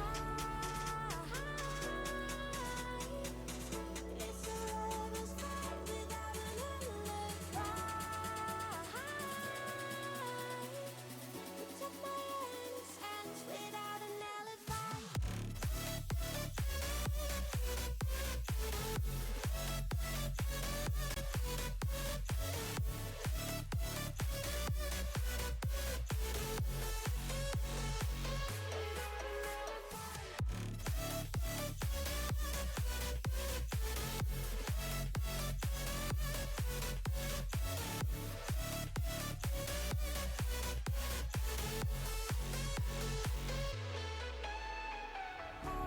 Smoking gun, you got me on the run. We know that will come. We're out up till dawn. But how can I hide you without an alibi? It's a rebel's fight without an alibi. Took my innocence. I can't wait no longer. I'm playing with the monsters. Everything that brought me alive. Oh, we're all like monsters, playing with the monsters. They brought me alive, but got no alibi. It's a rebel's fight without an alibi. You took my innocence without an alibi.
We are dreaming in the dark. We are nothing more than dust.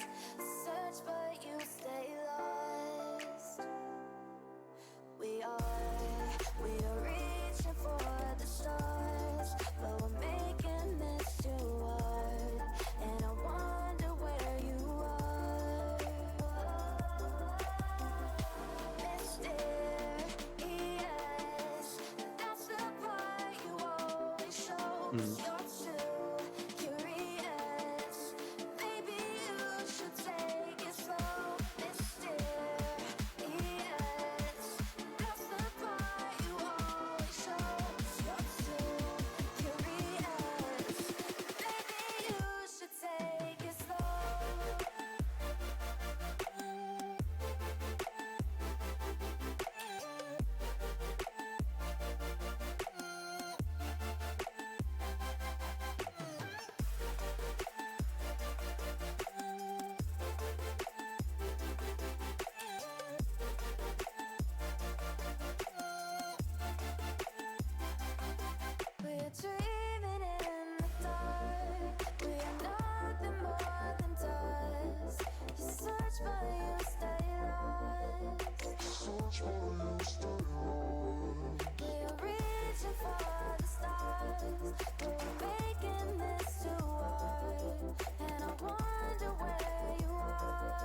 run and hide, you can come inside. You're screaming my name, we're lost in the haze. Baby, tell me, are you entertained? They're saying my name, calling me insane. I'm running like a bullet to the brain, brain, brain, brain. Welcome to the carnival, the freaks come out to play. Shut your eyes, hear the cries, your window keeps to play. Welcome to the carnival, you made a big mistake. You think it's cute, the freak show's cute, I try to run away.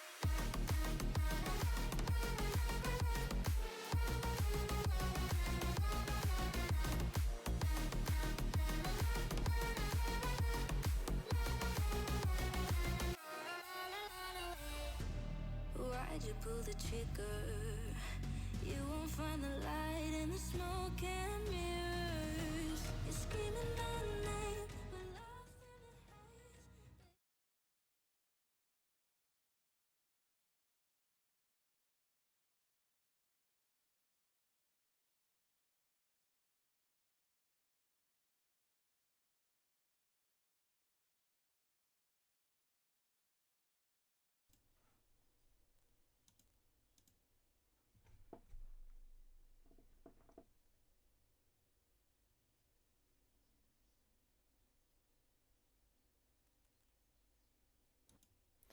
We are now live. Apologies for the wait, guys. One of the players had a problem with Direct 11 and he just can't launch his game. So InFuria have had to take a pickup that is registered in ELC, that no worries in there, which will go in the form of Penguin. Let's look at the ban of Rono, shall we?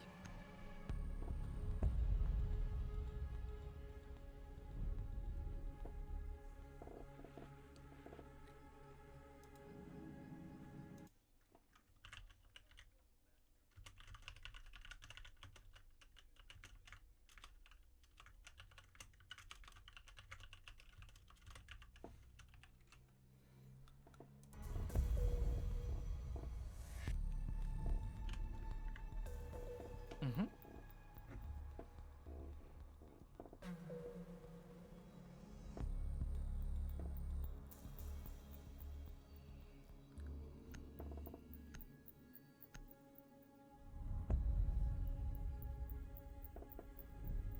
Mm-hmm.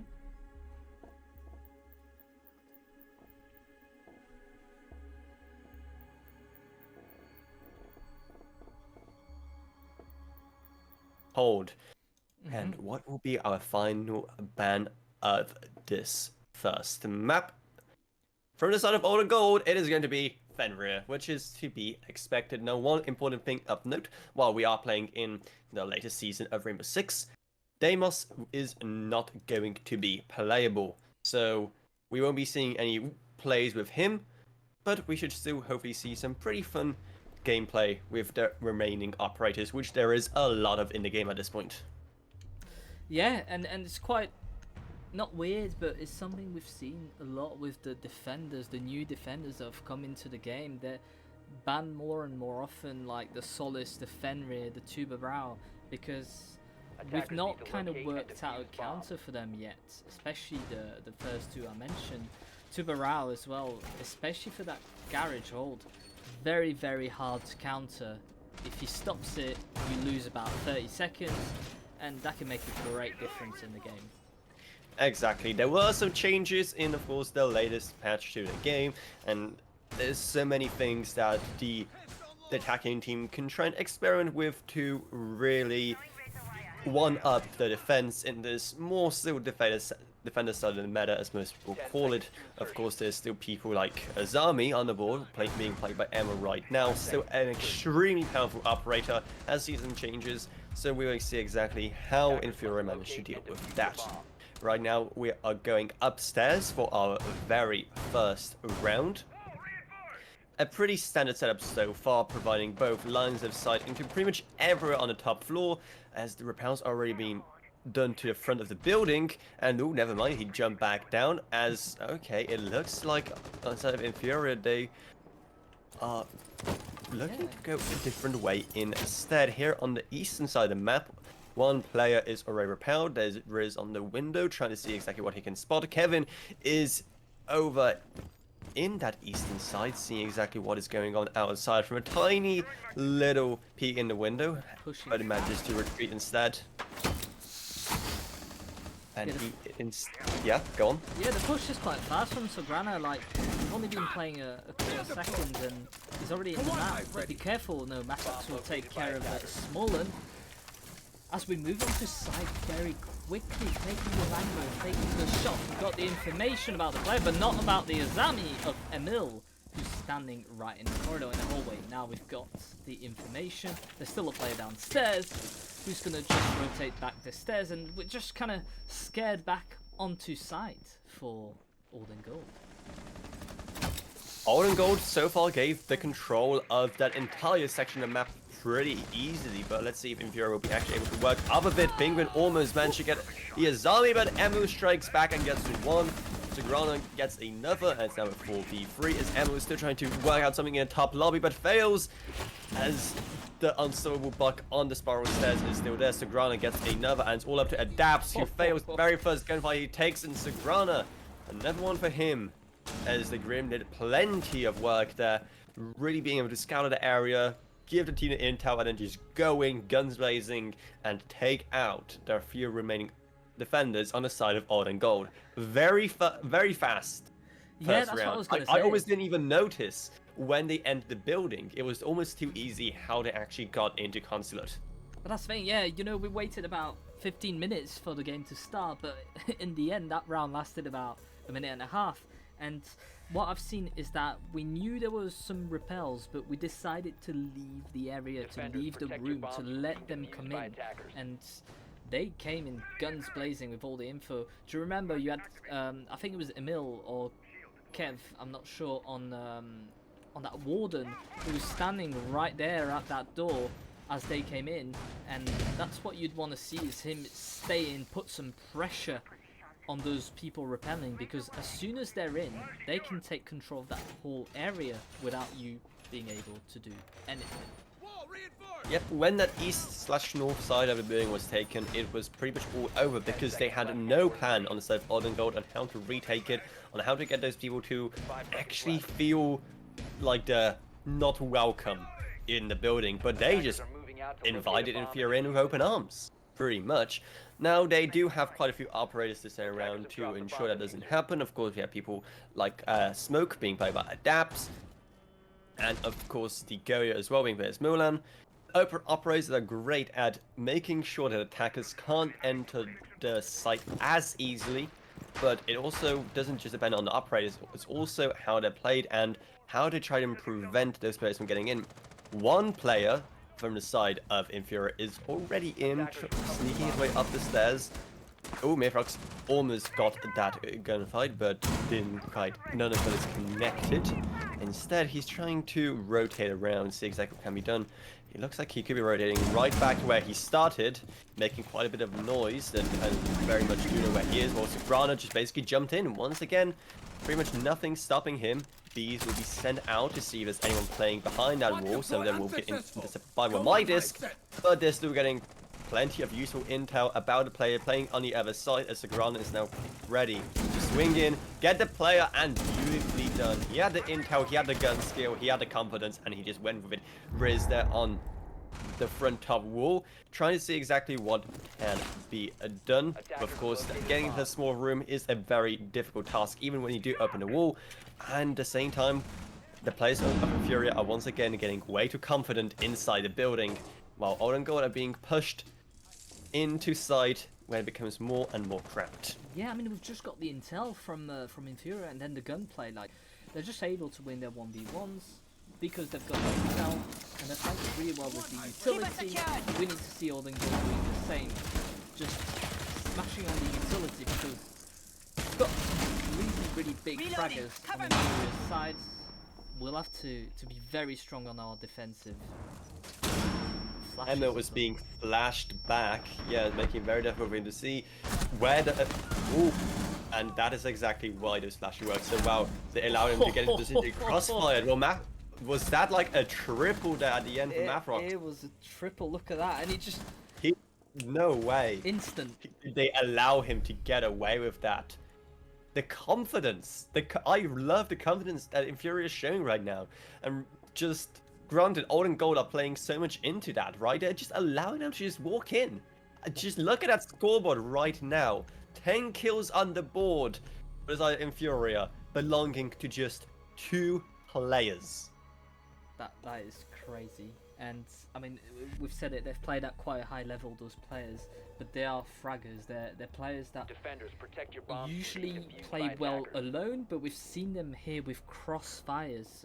We've seen them here with intel play, and that is very, very hard to counter.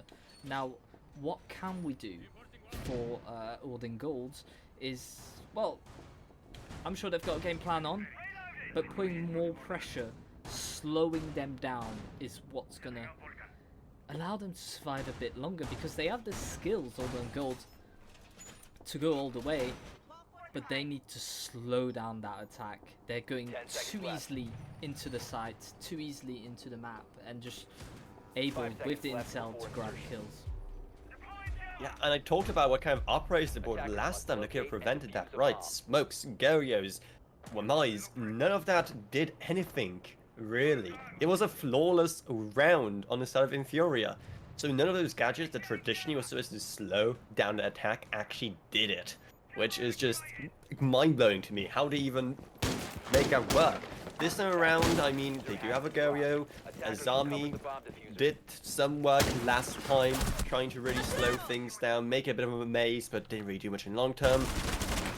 Legion could definitely help out a bit in that area as well, or my same, but Bomb again, located by you don't have attackers. this kind of typical operators used that can really slow things down. There's no smoke, Tachanka, Castle, but it's still a good lineup if played correctly, and already they are trying to make things a bit more difficult. Adapts is their kind of on probably the best position. Actually, no, never mind. Emel's on the best position down the stairs, but fails to get what would have been a very impactful kill. Once again, they gave up quite a bit of the map already. Emil, very uncertain, expecting a flank to come now that his position is exposed, so he can't really mind those stairs and prevent.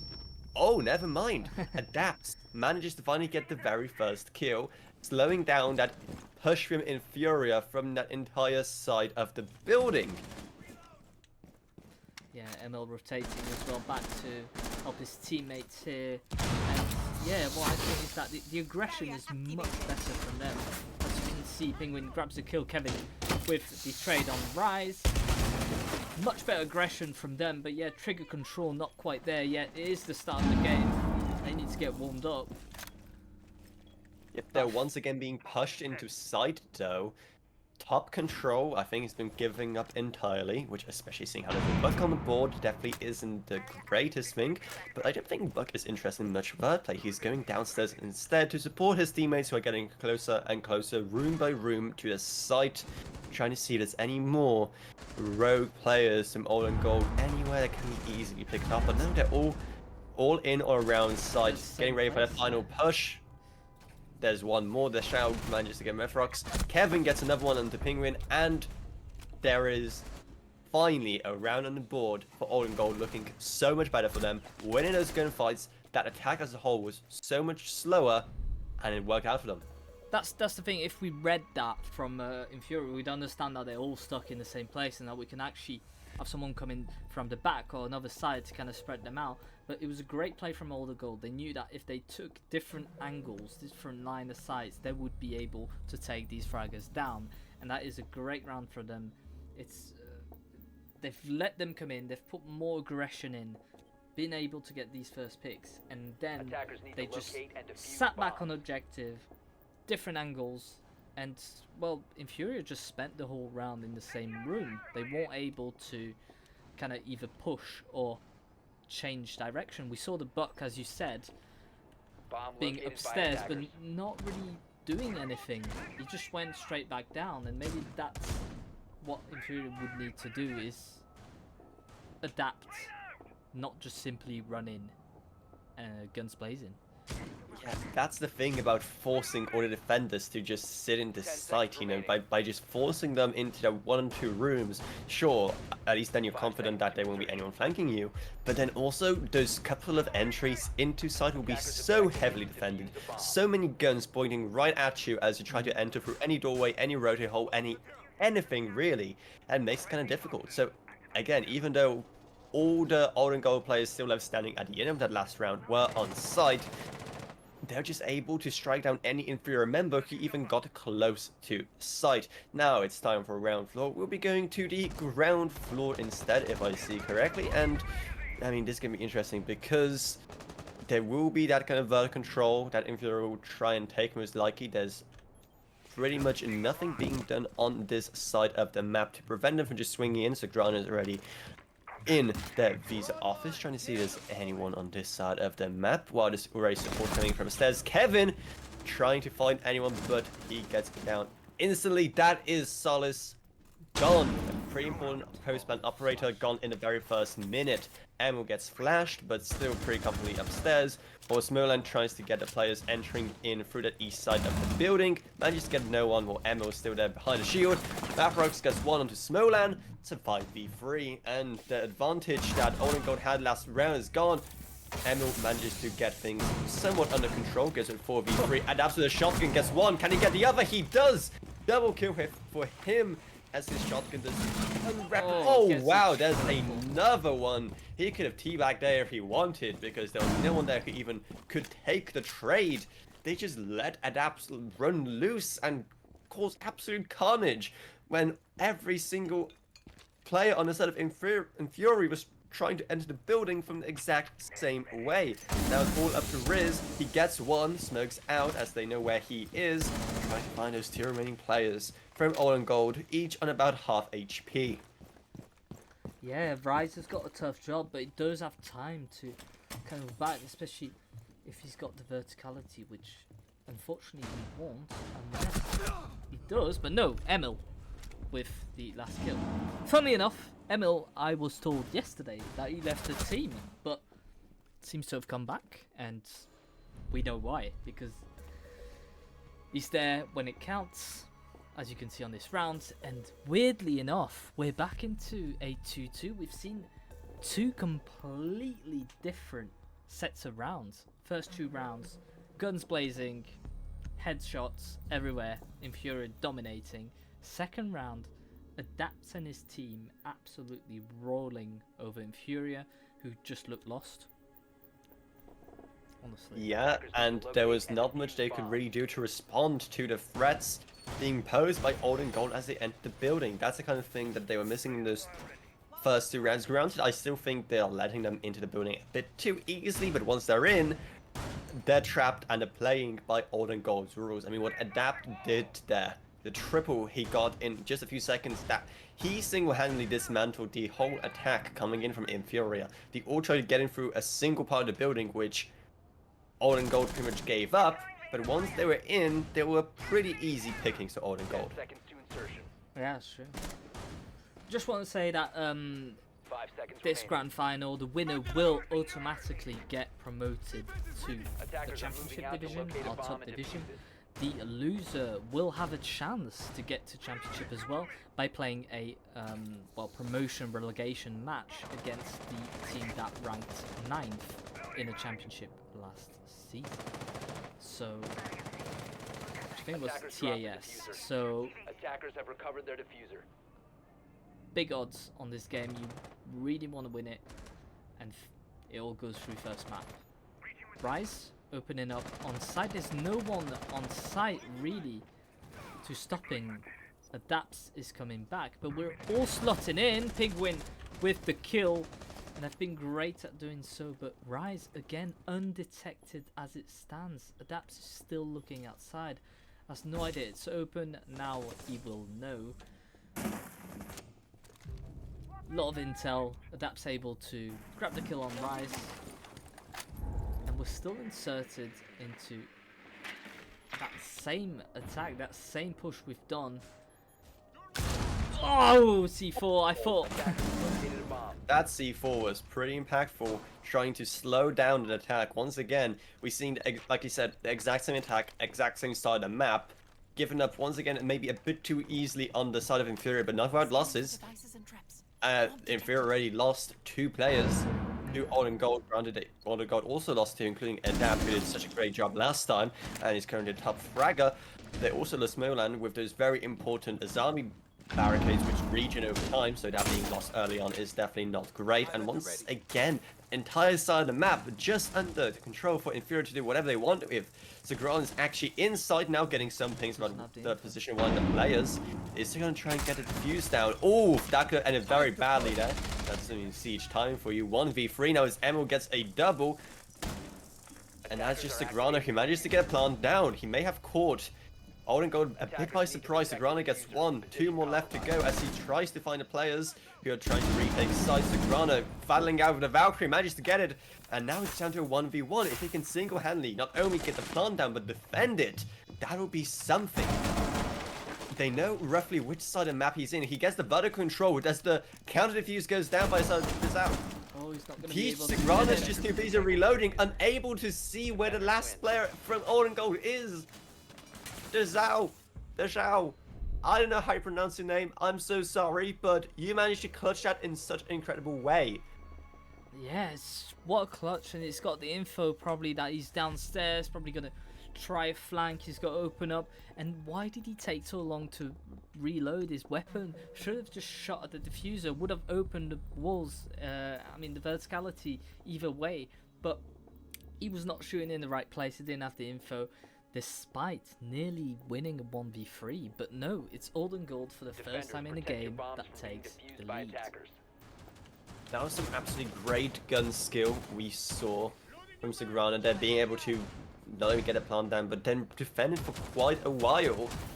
His positioning was great, but I think he just kind of panicked and didn't know how to take a very last player. He wanted to go for that bird control, but he lost so much time just reloading his gun, his secondary gun, which, given how it is a revolver, it just takes a while, and it almost cost him a round. By just being positioned in the right place, the last Olden Gold player was able to get the diffuser destroyed and deactivated pretty easily, and it managed to get them in the advantage. It's now 3-2, and it's the final defending round for them. Yeah, with rotates being made a little bit everywhere, we're going to see where the attack decides to go. Right now, we see quite a bit of roaming presence from people like Emil. Oh no, Dezhao was out already. Once again, there's Kiva barricades. Once again, region over time. They're gone. They're gone in the first half a minute. How do you allow that to happen?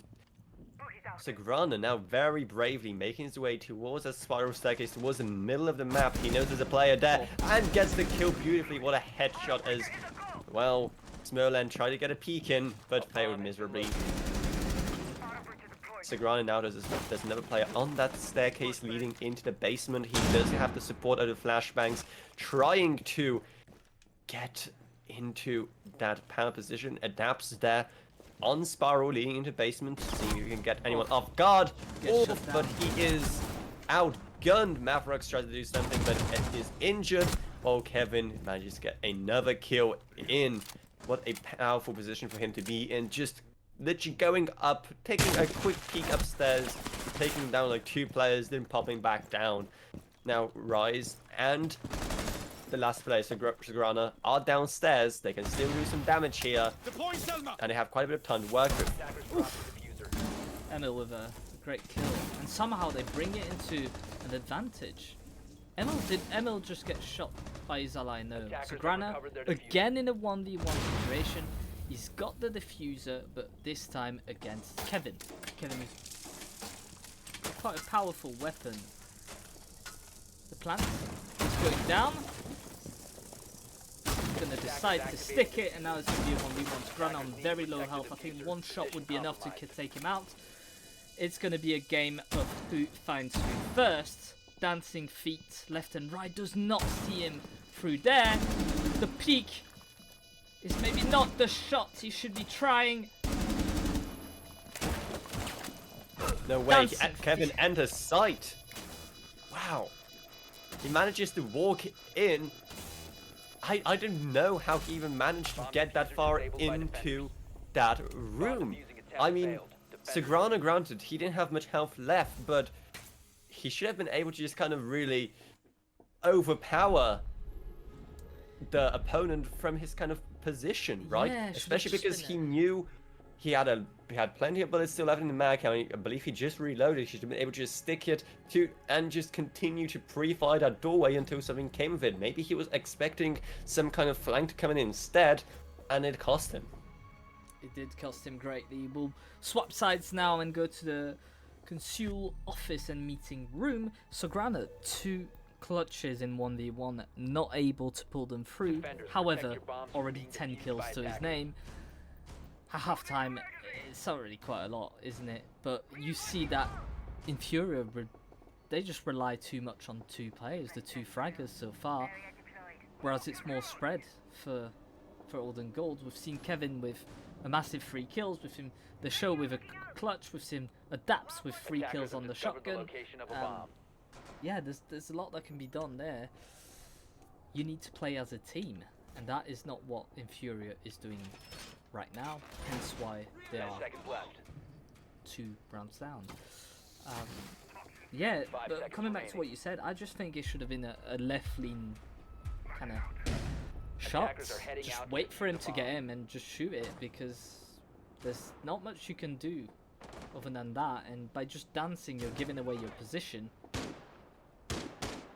Yeah, That's though, what- I mean, especially with the bees going out as well, giving away the location to Sagrana, he should have known better than to try and give Attackers up have dropped the bomb to that line of sight onto the doorway. But whatever, that's happened. That's in the past now. We're now on our second half, and it's now InFuria on the defense. And things aren't looking too great. They had such a dominant first 2 rounds, right? We were just, like, so impressed. I mean, we were impressed in InFuria, but also disappointed into how easily Olden Gold were giving up the map. But they learned the lessons. They definitely learned the lessons, and now they're in the lead. It's 4-2. Emma already made his way through the basement, currently on Spiral, seeing as any players from InFuria playing downstairs. But there really isn't that much of a flank presence. Sagrana is there just trying to control Spiral from the upstairs reception area. Everyone else is just breathly around side. Never mind, Mafrox is downstairs and manages to shut down Kevin, but he gets straight out by Emil, who manages to get that solace penguin in an engagement on those yellow stairs, but nothing comes of that. He does have the reinforcement to rise down there with Mute and a very powerful shotgun and C4 in hand. The Shao manages to get one from the bathroom window, now trying to drone out to see where the remaining players are, and Smolan has been allowed to go all the way up yellow stairs. Emil now trying to get some third play. He is getting some pings, but I'm not sure what exactly trying to ping there. So far, Olden Gold have positioned themselves pretty well in the map, but Sagrana gets another one to the Shao, and now it's a 3v3 again. Yeah, it's crazy rounds, isn't it? There's not much time for droning. It's more just shots left and right. Because you know that the lion's just right behind him. The push needs to come in, but no, he doesn't. And then Sagrana's able to get away with one. The flash is going to completely flash him as well, giving Sagrana not only the info, but also the time to adjust. Gets the kill. He's going to be able to rotate back down, and now he's got the control of that window. Adapts on a 1v3 quest to success. Otherwise, InFuria will close out the gap. He fails to get a very first kill, which should have been his on yellow, and now he has to try and get it again, but no, Sagrana's shotgun is more powerful as he manages to secure that round for InFuria. Overall, it was a very interesting one to watch because you really didn't know which way it would go. Both teams were playing well, both teams were making mistakes. It was even for most of it. However, in the end, it went to side InFuria. Olden Gold were, well, at the start, very confident in how they entered the map, how they actually entered the building, but after that, they slowed down, had to do a bunch of rotates, wasted time. It gave the enemies plenty of good intel, and it just kind of fizzled out by the end. Yeah, and it's sad because you see Sagrana turning his back Attackers to need the to Lion, locate and defuse bombs. who at this moment, when he grabs the kill downstairs, could have pushed and gotten rid of him, but it's just that lack of info. He can't know he's there unless he's got the info, and unfortunately he doesn't, and then the flash doesn't help because he gets caught by the Bomb Wamai. located by attackers. Just unfortunate events for Old and Gold really on that round. There's not much we can fault them on, apart from just timings and utility kind of management. It was great to see that top side play a bit differently finally this match. So far it was played exact same time every single time, just the entire team pretty much rushing into east, 5 seconds left securing that before entire Visa side of the map, then making their way through the top floor. This time they tried a bit of a mixed attack, right? You had people going a spiral, we had people in and around yellow. It was a bit, we had people repelled in the window, so there was a bit more of a varied strategy there. We'll see exactly if this kind of pattern of, seeing things play out differently now from the first half continue as we go into basement. Right now, all the players inside of Old and Gold are getting into position. Not much of a roaming presence apart from Sagrana, who is upstairs as the Legion, trying to catch anyone out. Do they know this? Oh, Mafrox is up there as well, trying to prevent the people going through the construction area right there.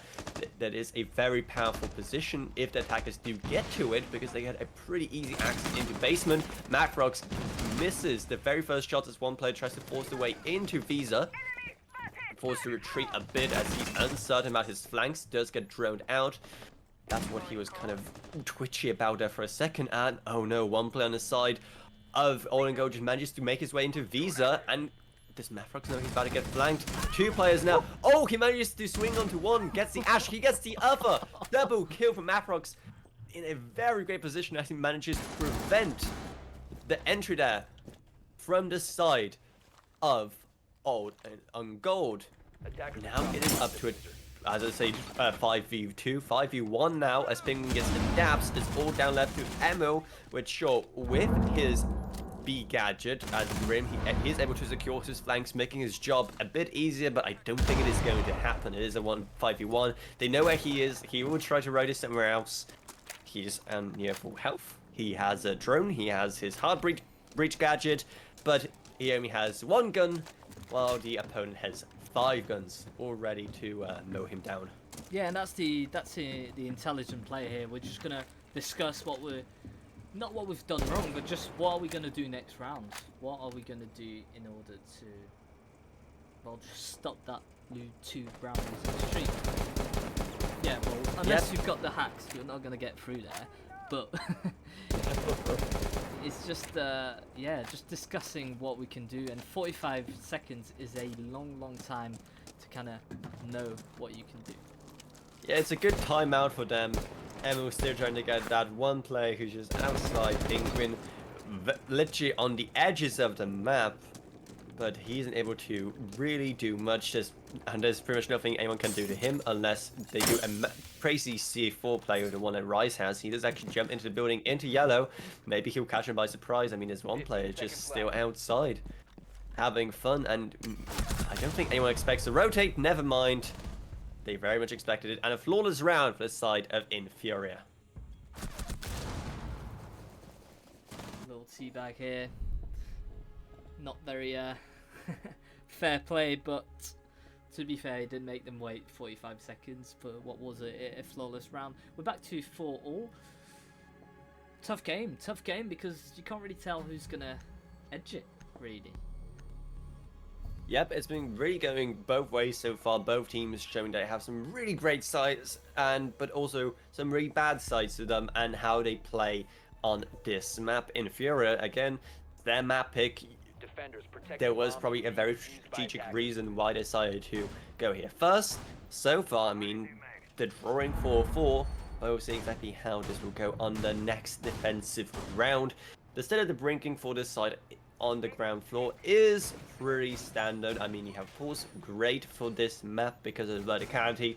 The same thing with the Solace, the Lucy Mute as well, to make it a bit more difficult for the opponents to enter site. And also, that's the kind of a similar job being done by the Legion as well. Plus, not to 10 mention, seconds to it's insertion. all about getting intel and denying intel. You know, that's one of the things that 5 people like seconds to Solace and insertion. Mute are absolutely fantastic at, and something that can cause a lot of pains to Odd Gold. Now, they did manage to get that IQ in time before the action phase begins. It's a great answer to a lot of that util that InFuria will be using on this round. Yeah, and if we look at the kills really quickly, there's 14 for Sagrana, 13 for Matox. On the other side, Emil is leading with 8. Still 0 from the entry Smollen. Hopefully we'll get his entry on this round. Emil Yeah. repelling at the window. So far, we can definitely see who's the dominant players are in this matchup when it comes to kills, but there's still plenty of Siege left to be played. Even here on Consulate, we're far from done. We're only at 4-4. They are very anxious of actually getting into the building. Oh, and now we see why. Matrox manages to get 2 shuts down both Adapts and Ammo before they have the chance to even do anything. Still positioned upstairs, full health.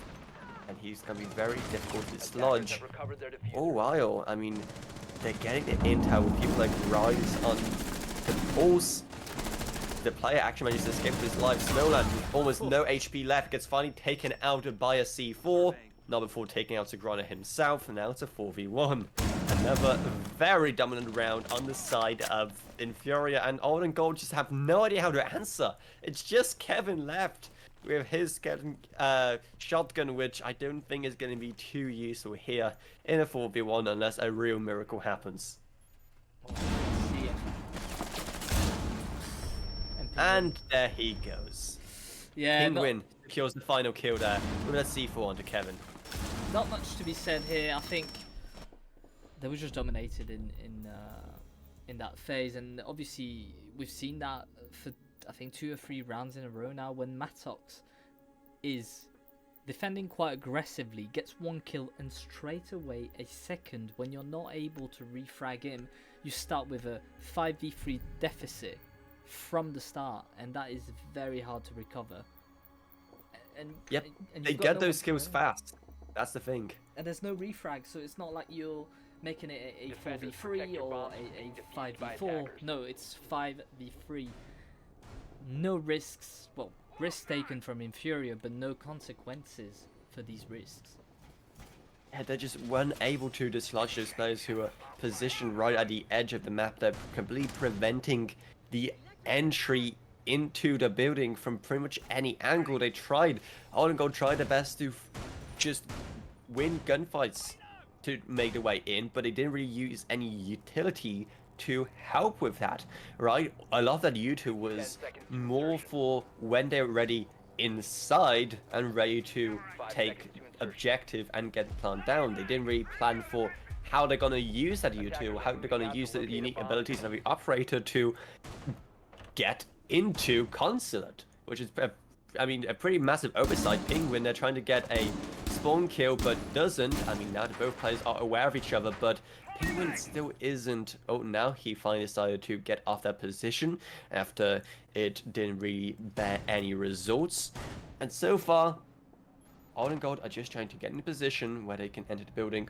So far, they're getting in from the side of the yellow, I believe. There's 2 players over there. Adapts on the roof trying to scout something out, but Dejao managed to get the opening pick onto Sagrana. And that is the entry for the side of Old and Gold. That's 1 player less on the defense. Let's see if they were actually able to utilize that in any meaningful way. That is a Warden, someone who would usually just be in a very strong position on site, trying to punch anyone who dares cross into the bomb objective. But they still have 4 other very powerful operators left on the board. Emil, currently trying to see if there's anyone in the hatch area. They're still not really making their way upstairs, make sure there's no one. They do catch and ping 1 operator playing downstairs. Oh no! Again. Pretty much what we saw last time. Mathrox just manages to get 2 people who, sure, they know Mathrox is there, but he just wins the gunfights anyway. And Old and Gold don't do anything to really dislodge him from the position. No util used really, apart from just, well, drones. And he punishes them for it. He gives InFuria the lead once again. It's a 4v3 as Adapt's trying to get one more person up in upstairs reception from Skylight. It completely fails as Penguin manages to heal himself up. Oh, one player manages to get his way up from Yellow, gets one kill, but Kevin, no way. By just going on the floor, Kevin manages to secure the other one, gets instantly traded out by Rise, who's still there in sight. And it is a 2v1. It is a very panicked 2v1 for the side of InFuria. There's probably quite a few kills that Old and Gold shouldn't have gotten, that they did get. And I mean, it is a 1v2, still technically possible. A lot more possible than some of these previous rounds. But, especially given they have 40 seconds left, they do have Diffuser. But, there's not much that can be done here, let's be honest. Yeah, 30 seconds, not much unless he decides to drop at the other Skylights, or this one, in fact. But giving his position away straight away, we know where it is. Not aiming for sight, so 15 seconds to go. He is worried about roamers and 10 seconds potentially being flanked. He has literally no info about what is going on. Where the last two remaining defenders are, leaving him completely hopeless. He manages to get his way into sight, but doesn't matter. He gets crossfired from two different directions by the last two standing members of InFuria, who take another round. That one was, again, not as clean, but still overall predominant on the side of InFuria. what really changes it is Mattox, despite people knowing where he is able to get 2 kills every single round. And that is just crazy, and that just changes the dynamic, because you think you're going to take him out, and suddenly you're 2-player down. Exactly, it's like 2 rounds in a row that happened. And what just confuses me is the lack of any kind of response on the side of Old and Gold, bringing operators who will be able to deal with that, right? I mean, right now we have a Lion in the lineup, probably the best player to deal with some of those roamers like Mathox, who are playing in pretty powerful positions, apart from that Grim as well being brought by Emil. Those 2 guys need to come down those wild roaming defenders on the side of InFuria like Mathox, because without that they can't do anything, especially because Mathox is playing that Solace. So even if they get sight, even if they get control of sight, so what? Mathox will be able to just use an impact grenade, disrupt the plant, and it's gonna be over. Yeah. Also, can I just point to the fact that he's on 18 kills right now. Yeah. So that's why we're talking about him so much. He's doing such an important job for his team right now. That's what we're saying. Like you call them roamers, I call them beasts, because they just smell it. They just want to kill everything that moves. They're just crazy. Bear in mind that the record for ELC is 24 kills in a single round, and he's just gotten another one. Granted, and I mean, InFuria could finish it right here. It is match point for them, so maybe he will be breaking it this time around, or maybe they will be going to a few more rounds. Old and Gold still have quite a ways to go before they can bring it into overtime. It's actually a 4v2, as they managed to get down the most important player fast. So without that, that's exactly how this is going to go, how it's going to change the dynamic of this entire round. Granted, Kevin's gone as well, a very important buck. Very important for that vertical play for this basic site, but they still have other 3 good operators. Oh, Smolon takes some hits there while trying to enter Visa.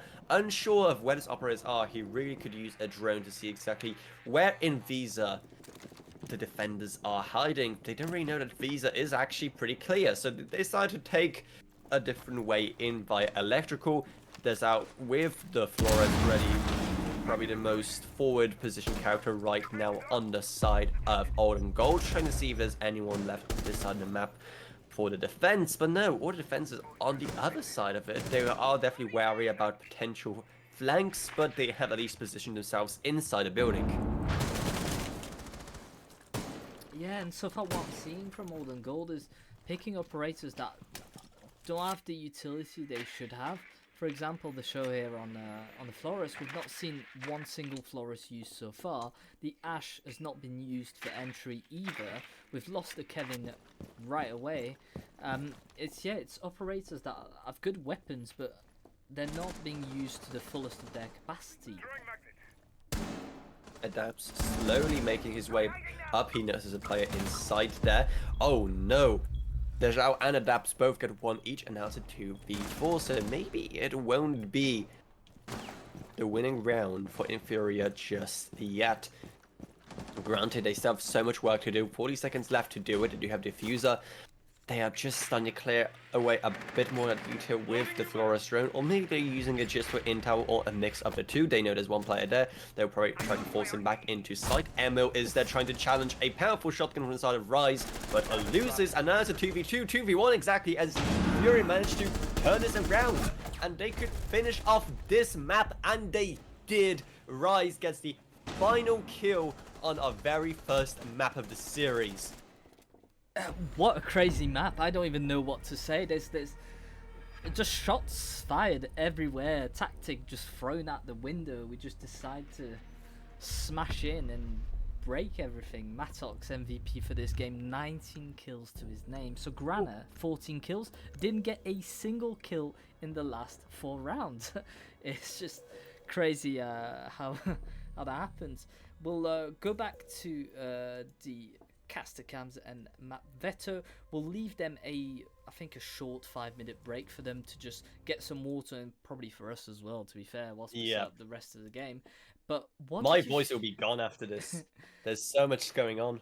What did you think about this first game, like in terms of tactical play? Because I mean, we've talked about frags, but tactical. Yeah, it was, I mean, tactically, it was really all over the place. I mean, even just from our, obviously the players have so many reasons known only to them for doing things that they do, right? So for us as the clueless casters, it's hard to tell when something is a very clear, concise, and it's a choice that they choose to make consciously, and what is just a misunderstanding, what is just something they completely omit or forget about. So it was very interesting to see from that way. InFuria completely dominated in the very first half. It's very difficult to tell if it's just because of tactical genius. I mean, they pretty much just piled into one side of the map that Odd Gold just gave them. It's something we went on and on about just because of how weird it was to watch, right? They were just giving up control of such large portions of the map and not really doing anything about it. Round after round after round. Granted, and Old and Gold did get some wind in the sails after that, slowing down the attack from InFuria. In fact, InFuria kind of slowed down their own attack a bit as well, which is going to be interesting to see. I mean, tactically, like I said, it was all over the place. They just weren't... so many fundamentals weren't there. They were not using the utility as well on the side of On the Gold to get those aromas, like Mavrox, who was doing so much damage to the ranks of Old and Gold. It could have gone a lot better tactically. Hopefully now when they have a break, they can figure out what enough happened. Granted, it was also InFuria's map pick. Like we talk about, they were the upper bracket champions, so they had that kind of choice where they wanted to go first. They probably had the reasons, but I mean, there was definitely some very good fundamental understanding of how the map works, but I don't even think that was of much use for them in the end. You know, sure, knowing how the map works is great, but they didn't really need to even fully... We didn't see some huge, crazy plays that you can only get from knowing every single square inch of Consulate. A lot of it was just down to being the better fraggers and 100%. The opponents not being able to respond. Yeah, no, that's true. And it's crazy map. We'll head into map number 2 in just over 2 minutes, and we'll talk as well because Skies will be taking back his spot as a starter, and we'll talk about Penguin in just a second. We'll leave you for a 2-minute water break, no more, no less, and then we'll get right into map 2. It's gonna be exciting.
Okay, welcome back to map 2.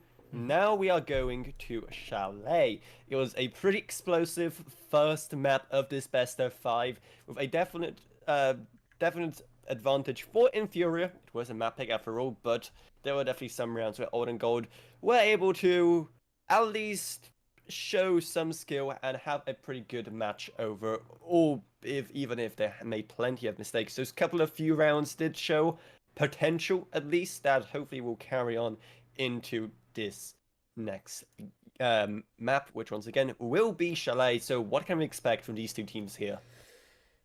It's going to be a tough one because I know Old and Gold are really good on Chalet, and it is their map pick. To be fair, the other thing that scares me a little bit is that I have seen Sugrana with Aruni on Chalet, and with that DMR, it's lethal. It's lethal. So seeing that he dropped 14 kills on the first map, it's forced to be reckoned with. Like, it's not going to be easy for Old and Gold, but it is their map pick, and tactically, if they can do something better that what they've tried on Consulate, I think we'll head to a 1-1 after these two maps. Yeah, they had a couple of minutes to talk about what on earth just happened on Consulate. Hopefully they learned the lesson. I mean, we've seen quite a bit of just very weird plays from the side of Old and Gold, right? Because they just weren't using the operators to their full potential. They weren't really doing anything to fully maximize the opportunities that they were given. Yeah. But hopefully, again, it will be better on Chalet now. Let's go.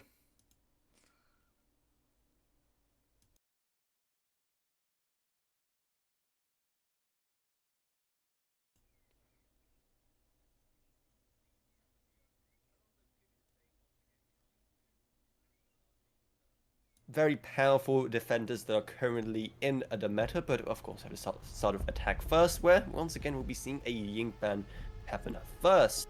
Old and Gold's turn. Now let's see exactly if, for example, there's any lessons they learned from the first map they can now kind of and there we go, we see Grin being banned, someone that was played quite a bit. That's what I was just talking about.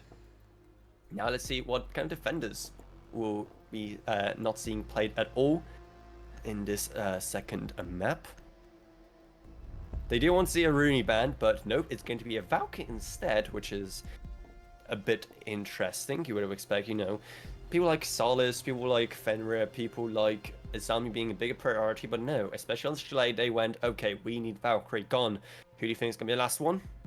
I think of Fenrir again, just because all in the staircases in blue, in red. Ooh, and I'm being proven wrong here. But I thought a Fenrir could be extremely important on this map, because it's also a dark map, so you can't really see it easily. If it's well placed, well, you're in trouble.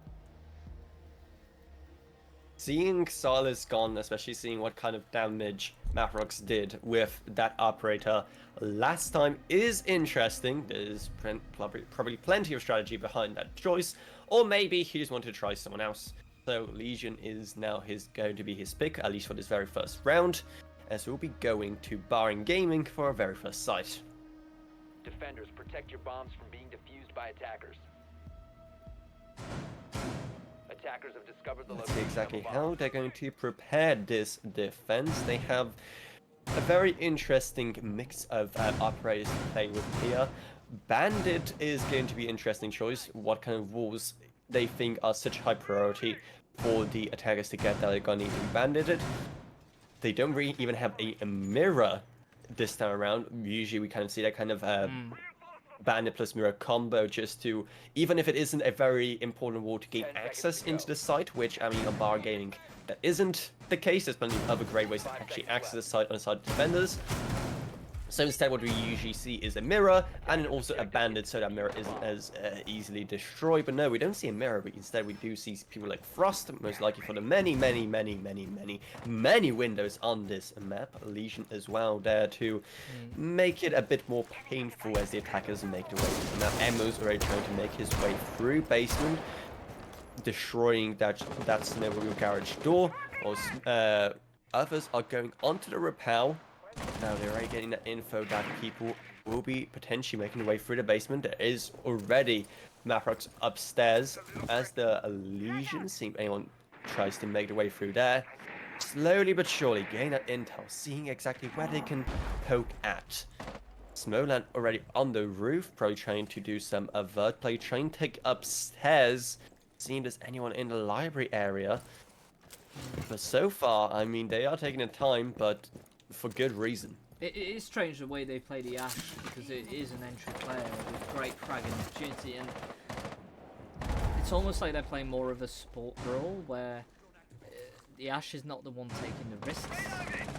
So it's interesting to see, because it's another way to play it. So Grana's just been, well, walking over the full course of the map. He's just been going around undetected until now. He manages to get the very first kill of this second map, as Sagrana does lose quite a bit of health, but manages to get the shell. That is the Nomad of the board, and now it's a 5v4. Sagrana is still positioned in the dining area, being droned out. No, there's people after him now. He does fall back a bit, and I wonder if the drones will push him back even further, or if he's going to just stay his ground. And now it's actually a 5v3, and Nestor gets another one onto Kevin. And all of a sudden, I mean, there's still some opportunities left for all in gold, but with 2 people down already, getting onto side will be a lot more difficult. Smolan is finally in the building. Like we talked about earlier, this Ash not really being played as this kind of aggressive entry frag. I mean, sure, but what's better, the Ash just running in and dying instantly, or taking their time? And that's what they're doing here, and it is paying off. I mean, Emil does manage to get a very first kill. They are taking the time, but it is very much in their favor right now, as they're getting 2 more kills. They're doing the due diligence, but sometimes it's just not enough. When Maprox is just having one of those days where everything just works for him, he gets his first of probably many kills of this second game. Emil is down, making an effective 3v1. Now it is a definite 3v1, as no one expects Maprox to be there, and he manages to secure the final kill of this first round. Yeah, that's Get his crazy. life picks as well. Are they getting his life picks on default cam? Did they forget to shoot out the default cam? It certainly seems like it. Maybe it was just, but it does seem like the default cam was still on. The problem being that you've seen Matox get the kill into kitchen, and the banner just jumps off, and not a single second looks the direction of kitchen. And that's something I don't understand. Is the info being passed on? Is it being Defenders, lost protect your in bombs from being defused by communication? attackers. Because everyone's shouting left and right. I'm not sure. It'd be really interesting to hear their comments, Attackers because discovered the location we of a should have bomb. known the whereabouts of Matox. Not exactly where it was, but be careful, someone was in kitchen about 3 seconds ago. Yeah, it was funny. I was literally like, complimenting them about how they're taking their time, getting that intel, and they just failed to pinpoint Maprox's location, and they once again paid a price for it. Pretty much the same thing happened last map as well, and if they don't learn the lesson fast, it's going to keep on happening time and time again as All and Gold throw more rounds. Now, in the end, it got fairly close at some parts. All and Gold managed to get a couple of kills, thanks to them just doing a lot of that work first, taking their time to figure out exactly where they can attack from. That did actually yield some results, but just not enough. So let's see exactly what they'll change up for that second round, where now we'll be going onto a defense of kitchen instead. So we're sticking to the ground floor, but once again we see the defense set up a pretty formidable force upstairs. So Grana seeing if they can get anyone trying to get it in through the library window, and they do!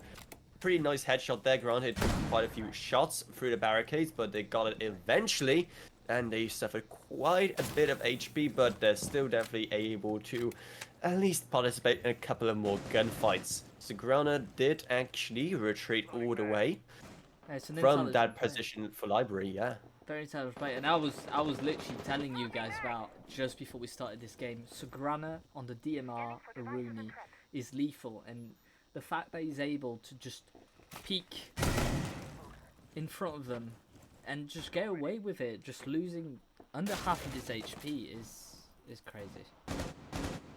Yep, and so far he hasn't been punished at all. Granted, he lost a bit of HP, but that's it as far as punishment goes. Granted, they are retreated into that kind of one room upstairs. They have to kind of try and work their way out of now, but is that a bad position for them to be in? Clearly no, because they're just getting kills from it left, right, and center.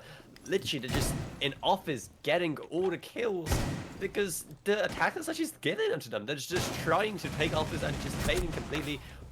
Finally, he gets shut down from Zhao on the rappel on on the balcony. Emil trying to finally make his way into office, and there's lots of players there, but not doing much so far. They are getting smokes down. It does actually help in rescuing the diffuser. Emil does get C4, taking a bunch of his health, but still alive. Same as the Zhao, who doesn't have much HP left, but is still in it. Skies gets a... Oh, never mind. The Zhao gets one onto Rise.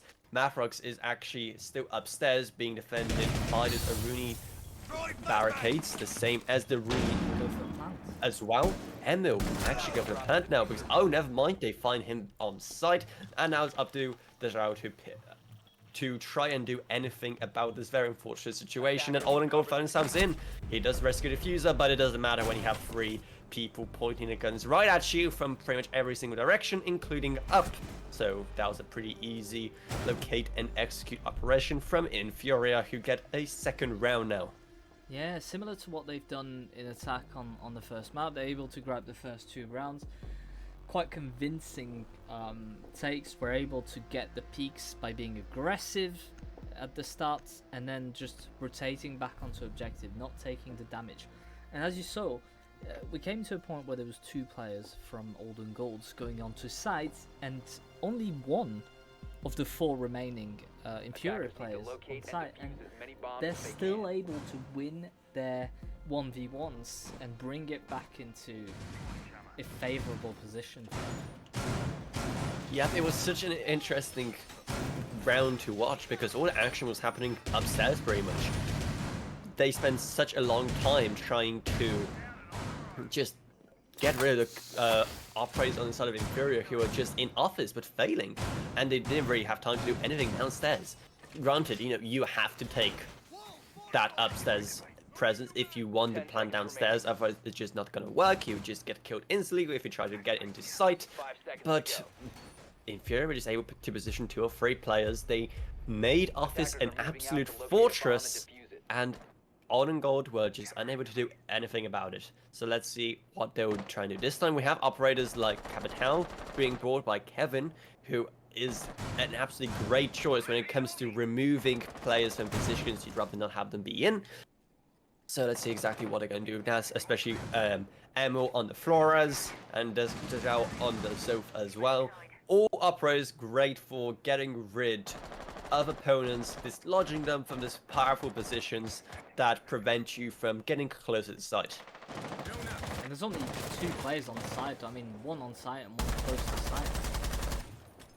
That new change of being able to break those barriers, quite useful for the attack, but still wastes quite a bit of a utility. Yep, they actually had to sofa it. They didn't bother trying to get through all the health the Q barriers have, but just by shooting it. Mathrox is still trying to defend Library, but there's quite a few angles he could be shot from right now, so he decided safer just to go downstairs instead, see if we can get anyone from third, perhaps. Instead, we do have another player on this Library stairs trying to have some presence upstairs.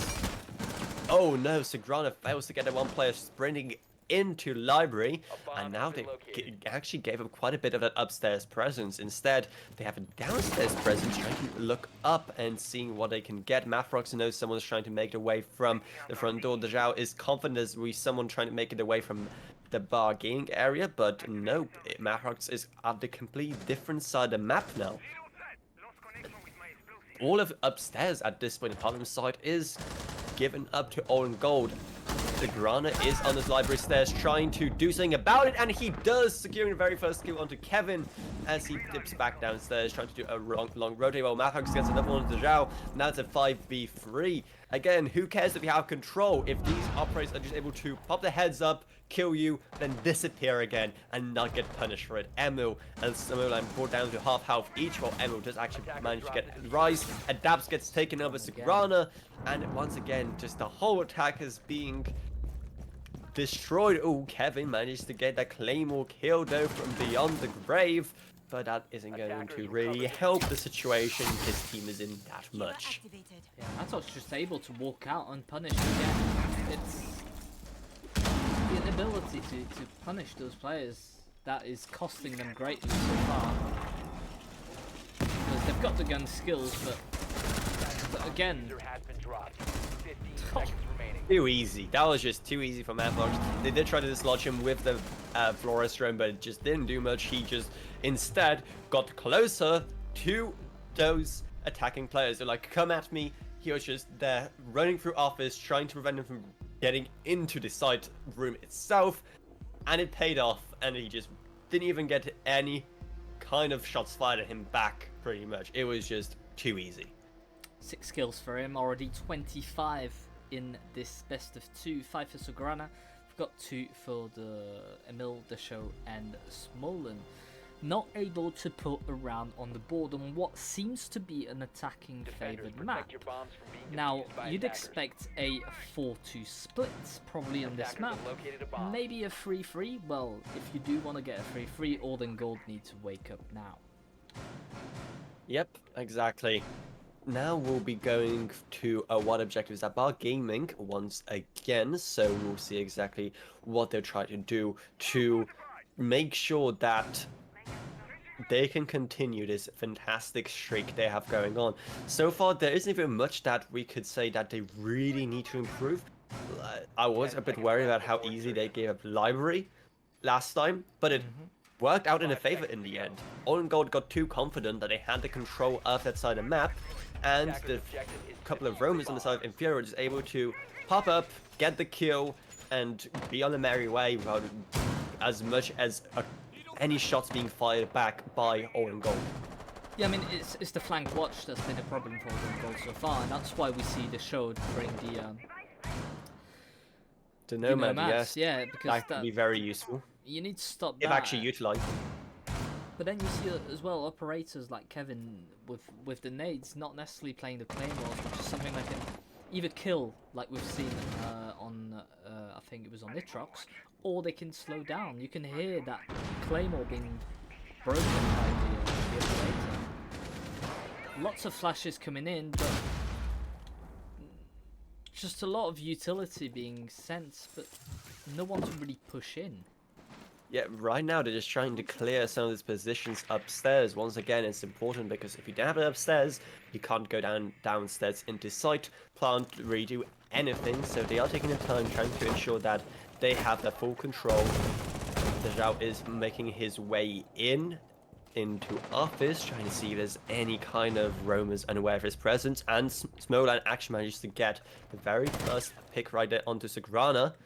Maybe this will be the round of things that are for Old and Gold as they get another kill. Dejao not really being detected there in office, manages to punish Rise, and now it's a 5v3. Maverick's now noticed someone in the office, but he is drawn out himself. So he's in a very unfortunate situation, trying to see if he can contest Solarium. Now the Legion going off, he knows there's people there. Oh no, is he... No way does he get away with that. And oh, he doesn't get away with that. In fact, he doesn't get any kill from that. Very impressive maneuver, because he just gets an injury on the Smolan, who can get picked up. Oh, there we go. Took some wiggling around, but he does get finally picked up. Man, that would have been such a powerful play if he could have just got that double kill on Solarium instead, but it just didn't happen. And now, because of it, it's actually a 2v3 for Old and Gold. Granted, Emil and Smolan both don't have much health left, yep. But hey, at least they're alive, they're guns that can do something. Kevin manages to get one more kill. That's actually 1v2 now as Natrox gets that kill onto Kevin. We'll see exactly what is going to happen next here. They do have the upstairs control now on the side of Old and Gold, trying to see exactly where this last remaining player is. They're getting the pings, they know where he is. Granted, he can always rotate, as we talked about earlier. Intel doesn't last long in this game. Emil slowly making his way downstairs. Oh no! Nacho gets the kill, and now it's a 1v1. If he turns it around for InFuria, Yeah, that would be crazy because that was a 5v3 at 5 one seconds point. to go. exactly. And he does! No way that they just gave it to him. Owl and Gold could have pushed together, but they didn't. They were Yeah. taken out one by one by Nachos, who just makes it seem too easy. Especially when you're that low on health. If it were full health, obviously that shotgun would have connected, but not kind of got what the result he wanted. It's, yeah, as you said, why push on your own? You've got the time. Take 2 angles, push. It's and it's something we've seen them do on the previous map, so we know that they know how to do it. It's just, is it stress? Is it Attackers need to locate and defuse as many bombs I'm as not they sure. Communication, because we know that Old and located Gold by are attackers. capable of it. They're just not able to pull it off right now. Do you think we're looking at a 6.5 at this point? I wouldn't say a 6-0 half, but I would see a 5-1. I do think they'll probably. I mean, yeah, it's one of the easier sites to attack. This one, however, yeah, 10 seconds it would left. be hard once we go back up to win that kind of site. So I 5 would see a seconds 5-1 split as it stands. All and Gold, feel Attackers are free heading to out to defuse the disregard bomb. what I say and grab 2 rounds. A pretty similar defense for this side on the side of InFuria. Once again, very heavy presence upstairs, turning office into a fort that is there to prevent Old and Gold from taking advantage control. We even see castles, we see plenty of reinforcements deployed up there. While right now, Old and Gold are committing most of their members to try and take a library, which so far InFuria are seemingly pretty. Yeah, apart from the one player playing in the corridor, which is being forced back right now. InFuria are in a giving mood. They're willing to give library to All and Gold, but ooh, unless they are just faking it, because Mafrox is downstairs trying to play for the hatch. That is an angle I play myself a lot, and it is so powerful because people never check it. Instead, he does actually retreat from the angle though, because he knows that there will be potentially someone going in from the front door, and he actually retreats all the way into sight. Instead, we have people like Sagrana left upstairs to try and make sure that upstairs remains completely under the control of the defenders. Old and Gold position themselves pretty confidently now within library because of it. So Grant is semi-expecting someone to come from balcony. Instead, he's now once again focusing his attention on library, where quite a few members could be lining up in his sights. Ooh, quite a few bullets connect there, but not enough for anything meaningful to really happen. Flores drones coming in as well into piano. Right now, once again, they're unable to just dislodge any of these players. I think they're trying to blow up that wall with a thermite, but it's just muted and they can't do anything about it. Yeah. Now they do get 1 kill, but they still have so much work to do and 1 minute left to do it in. Oh, the TK here was not going to help. Emma was trying to do anything for piano winner, but fails. They have Mez, they have library, but it can't really push their way into office where it really matters. Right now, it just once again remains fully intact. Really gates most of the oh, actually, no, they did manage to get that wall. Finally managed to get rid of that mute, but it doesn't matter because it actually worked against him as Sagrana gets a kill from them. Reach onto the thermite. Smolan tries to get one more from a pretty far away angle, but fails as Sagrana gets another. And now it's a 4v1 as Nachos gets another one. Diffuser is upstairs. Oh, I mean, what a bloodbath on the side of Odd and Gold. Absolute chaos. It's just the time we took to open that wall and the amount of utility and players we lost just to open that wall where Sagrana was standing and where, honestly, he was just at home, sitting with the beers, flip-flops, just waiting for them to come. The lack of pressure from that window on the bedroom as well. It's just there's things we could have done to make it easier, but we just all attacked from one single angle, and well, the defense just had to sit back and wait for them to come. Yeah, Attackers it's need a to locate pretty and defuse standard the bomb. tactic for InFuria at this point. They are willing to give up a bit of the map, give that instead of a false sense of security in the opponent, and then just really capitalize on that. And it's been working time and time again. And Hold and Gold just haven't been adapting, right? They just didn't do anything to try and get rid of players in office, and it just anything. Bring Litchi anything to get rid of those players there. Bring those cabitals. Bring that pressure from the other angles. Bring, I don't know, gridlock, anything to just displace them. But they can't even do that. It makes you really wonder what they can do at this point to change around. It is the very last, round of InFuria on defense, and I don't think it's going to be very different at all. What scares me is that it is their map pick as well. So it's something where they should. I mean, Clay, that was almost a very, very easy kill for Scranada. I mean, map pick doesn't really matter because, sure, they clearly know the map.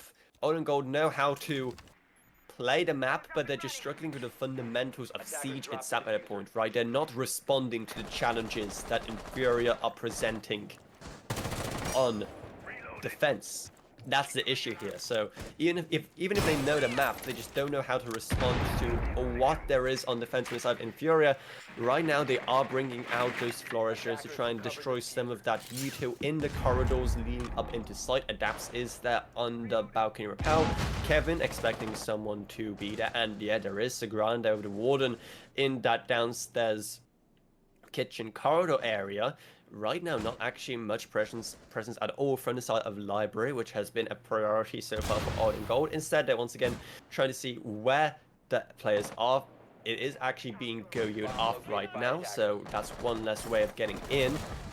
Adapts takes a bunch of damage to run and manages to get Kevin. That's a 5v4, very first kill of this round, coming in at 1 minute 30 remaining, so definitely a bit slower than previous ones, but still definitely not looking good for Old and Gold, who still haven't done much to really make a way into the building, establish themselves. And there goes another one. That was way too easy for Matrox. I don't think they even knew he was there, and he gets another just way too easy kill as he's now positioning himself to challenge Library. No way that How do you let him get away with that time and time again? Emil's actually all the way downstairs trying to see if he can find Mathrox, but guess what? He's already upstairs killing your teammates, so I don't know what he's doing all the way down there, apart from just wasting time.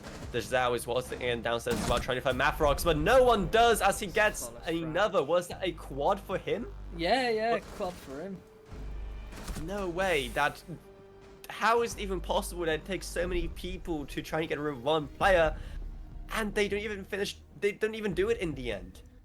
It seemed like the intel on where Mathrox was behind on, I don't know, like 5 to 10 seconds at any one time.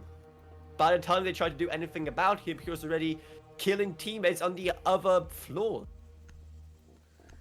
6-0 as we head to the half-time here, the side swap. You were talking about a 6-0 half, and that's what we got. We'll have a look at the scores, but I think they don't mean much because the content from Old and Gold, as you said, the fundamentals are simply not there on Chalet. They were there on the previous map. I hope they'll be there on the next one, but they are dominating. It could be a very quick best of 5 if this continues. We are already in match point. Old and Gold just really didn't bring anything. They had quite a few good opportunities on the first map here. There's really not much good we can say about the way they play, right? I mean, I'm trying to find some positives about what they've done so far. Maybe they'll turn around on defense, right? Maybe we can just say, look, defender-sided map, whatever, defender-sided meadow, excuses, whatever. Maybe they'll turn around now. Maybe this is where they really wake up. They activate that missing element, whatever it is. So far, the line they do bring, I mean, we do see Fenrir played for, I think, the very first time this entire series, because he was banned in the very first map. We'll see if that brings any results. Top floor control is what we're aiming for. They are trying to just see where they can enter from. Oh, now Trox is trying to make his way from Trophy, just seeing if there's anyone there trying to potentially follow his plans. Mavrox gets a kill anyway. It's just that easy for him. It's crazy how he's just able to constantly get the kills, grab them. Exciting to destroy the... Okay. If we can get like an interview with him after this, that'd be amazing, because I want to see what goes on behind a man who just gets kill after kill after kill. Grunt, he just gets shut down, but I mean the damage was already done. It is now a 4v3 as Subrana picks up the slack and gets another one and gets another one. It's now a 4v2. There's only 2 defenders left. 1 defender left as Skies gets the shell. It's all up to Adapts to save this entire map for his team as he's trying to find those 4 remaining players. Gets none of them. Sagranis just shuts him down as we go 7-0. Flawless map for InFuria against a team that just really didn't even show up for this their own map pick. Oh, clearly they stayed in the lobby for this one, and we really hope it's going to change for the next one. Just domination. Matox again with 12 kills. Yeah, he's on 31 kills so far. I mean, look at that. The diffuser didn't even go down in a single round. That entire series is just frag after frag after frag. And Gold just had absolutely no response to that, making a very quick map on Chalet. However, the journey isn't over quite yet. It is a best of 5 after all, so are InFuria going to be able to secure the final map needed for victory, or are Gold going to wake up and surprise us in the very next map? What do you think? Yeah, I mean, we're going on Club next, which is a map that everyone knows and everyone is good on. There's no hidden angles. There's no kind of stuff you don't know. People know this map inside out. It's been here since the start. It's been reworked a little bit, but not much. So I think it could be different. I think it's going to be more balanced because it's just a map that everyone knows. And before you'd say it was more defense favored. I think it's quite split now. So we'll see how it goes. But Club is a good map to go on next. Yep, Gold now have a 5-minute break to try and figure out what is going wrong. How are they allowing this to happen on their own map pick? And you have a 5-minute break as well to go and do whatever you do. It's probably not enough time to play a game of Siege yourself. Instead, I don't know, make yourself a cup of tea, a nice hot cup of tea. How about that? And we definitely need a drink as well here because we've been talking a lot. So we'll see you back here in like 5 minutes. Yeah, see you later.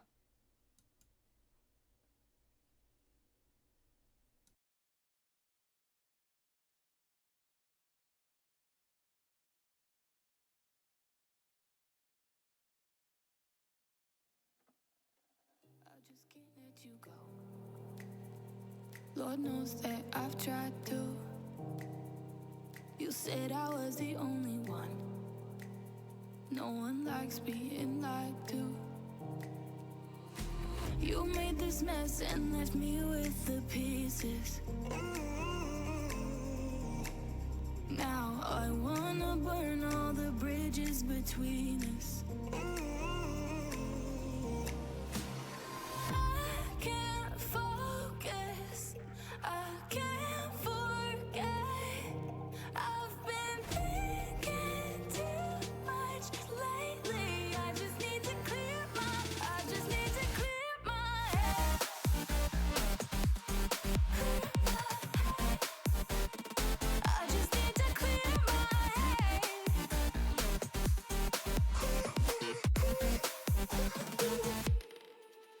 I've been stuck on your memory, but it's not like I need it. And we may have some history, but we don't have to repeat it. You made this mess and left me with the pieces. Now I'm gonna burn all the bridges between us. I can't focus, I can't forget.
Right, we are back for map number 3.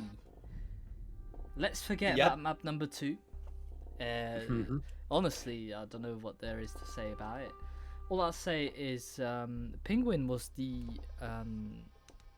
pretty good pickup for them on map 1 InFuria. But with Skies, it does seem like they are the more kind of flawless attack, if you see what I mean. Yep, but Old and Gold definitely helped a lot with that by just not really being able to respond to anything InFuria brought their way. And now is the final chance for them. Because if InFuria take this map, they take the whole thing. And so far, I've been kind of looking at the stats between these games. I mean, Old and Gold had a pretty easy journey. They 2-0'd pretty much everyone. So how are they crumbling this bad on the most important game of all? Yeah, especially when you saw that the last time these two teams played each other in the group stages, it was a 7-5 victory for InFuria on the bank. But 7-5, that's pretty close. Just as map 1 was fairly close in a 7-4, they were able to come back. But map 2 just showed us, I mean, at this point, it's not fatigue. You're not fatigued after a best of 2. I don't know. Exactly. One of the things I want to talk about is just you really need, when you go into best of 5, it's not just about skill, tactic, strategy, it's also just about endurance, about being able to play Siege and stay focused for so long. But so far, 2 games in, I mean, they shouldn't really be tired after that, right? So I really have no idea what's going on. We'll see exactly how it goes on Clubhouse, which, like you're talking about, is one of those maps that's just figured out. I don't think, when it comes to maps that just every single possible play has already been accounted for, Defenders protect the bombs from being things defused by like Clubhouse attackers. and Oregon may pop up, but I still feel like Clubhouse is a bit more creative than Oregon. I personally prefer both playing and watching Clubhouse a lot more. I feel it's one of those maps we can still do so much more creative things with than something like Oregon, which also has been in the game for so long. That's been already figured out when it comes to how it should be played. So I hope we still get, even though it is Clubhouse, even though everyone knows how to play it, I still hope there will be some fun, interesting, creative plays from both teams, and Discover the location of the Old and bomb. Gold definitely 10 need to get seconds left. creative if they want to turn this around. Yeah, one thing that's positive for them is that they were seconds left. quite strong on their defenses before, and so maybe starting on Attackers defense are on moving to defuse the club, bomb. especially downstairs, quite a safe defense, I'd like to say. Well, could be what they need to come back into this game. We got into this game so fast, we didn't really talk about the bans. On the side of InFuria, they banned out Ying and Kebarao. On the side of Old and Gold, that is Grim and Miragon. Grim makes sense. He was a menace, absolute menace in the very first map, so that is understandable. Kebarao, we haven't seen used too much at all. Ying as well, but that's also been pretty much banned every single map so far. So that explains Mathrox.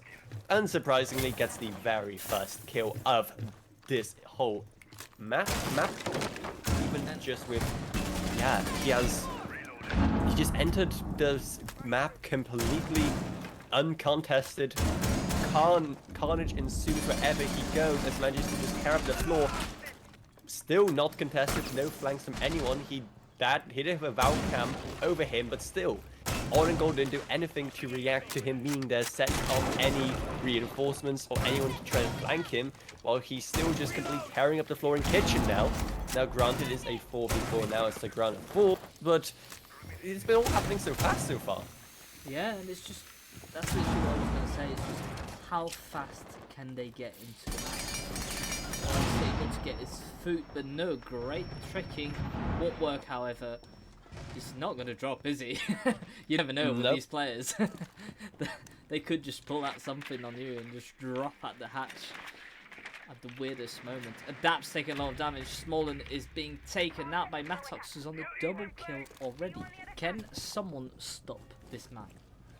I don't think anyone will be able to do it at the side of Old and Gold, at least from the 3 players that are left. Granted, they definitely shown some skill, but some like Adapts definitely haven't really shown up if you're looking at the scoreline in the previous maps. Mavox is just taking his time, seeing where those 3 remaining players are as they're trying to find comfortable positions to try and survive the onslaught that's going to happen from InFuria in the last 40 seconds.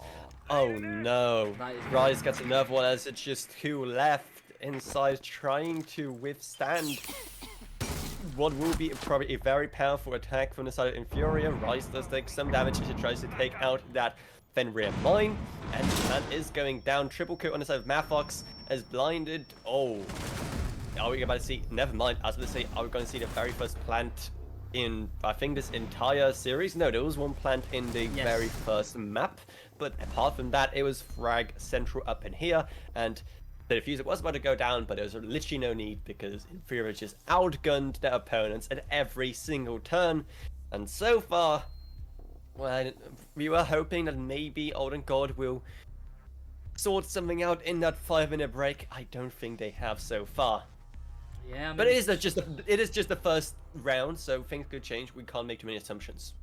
it's just the aggression, and that's what we've seen Defenders, every protect your single bombs from map being so defused far, by is the attackers. aggression, whether they're in defense or attack. The first 2 rounds are so aggressive from InFuria. It seems like a tactic almost to just keep the other team on their toes and force them to make errors, force them to be more reactive, and it's kind of a mind game play, you know? And what also is definitely a mind game going on here is just the presence that Matrox has and the fear he instills in his opponents. He doesn't have to play as Fenrir to just instill fear in his opponents, right? He just by being good with pretty much whatever gun he currently has in hand, he's been doing so much. But of course, the other teammates he has have been definitely helping out plenty so far, and can't be, you know, it's not just a one-man band. It's definitely very much a team effort.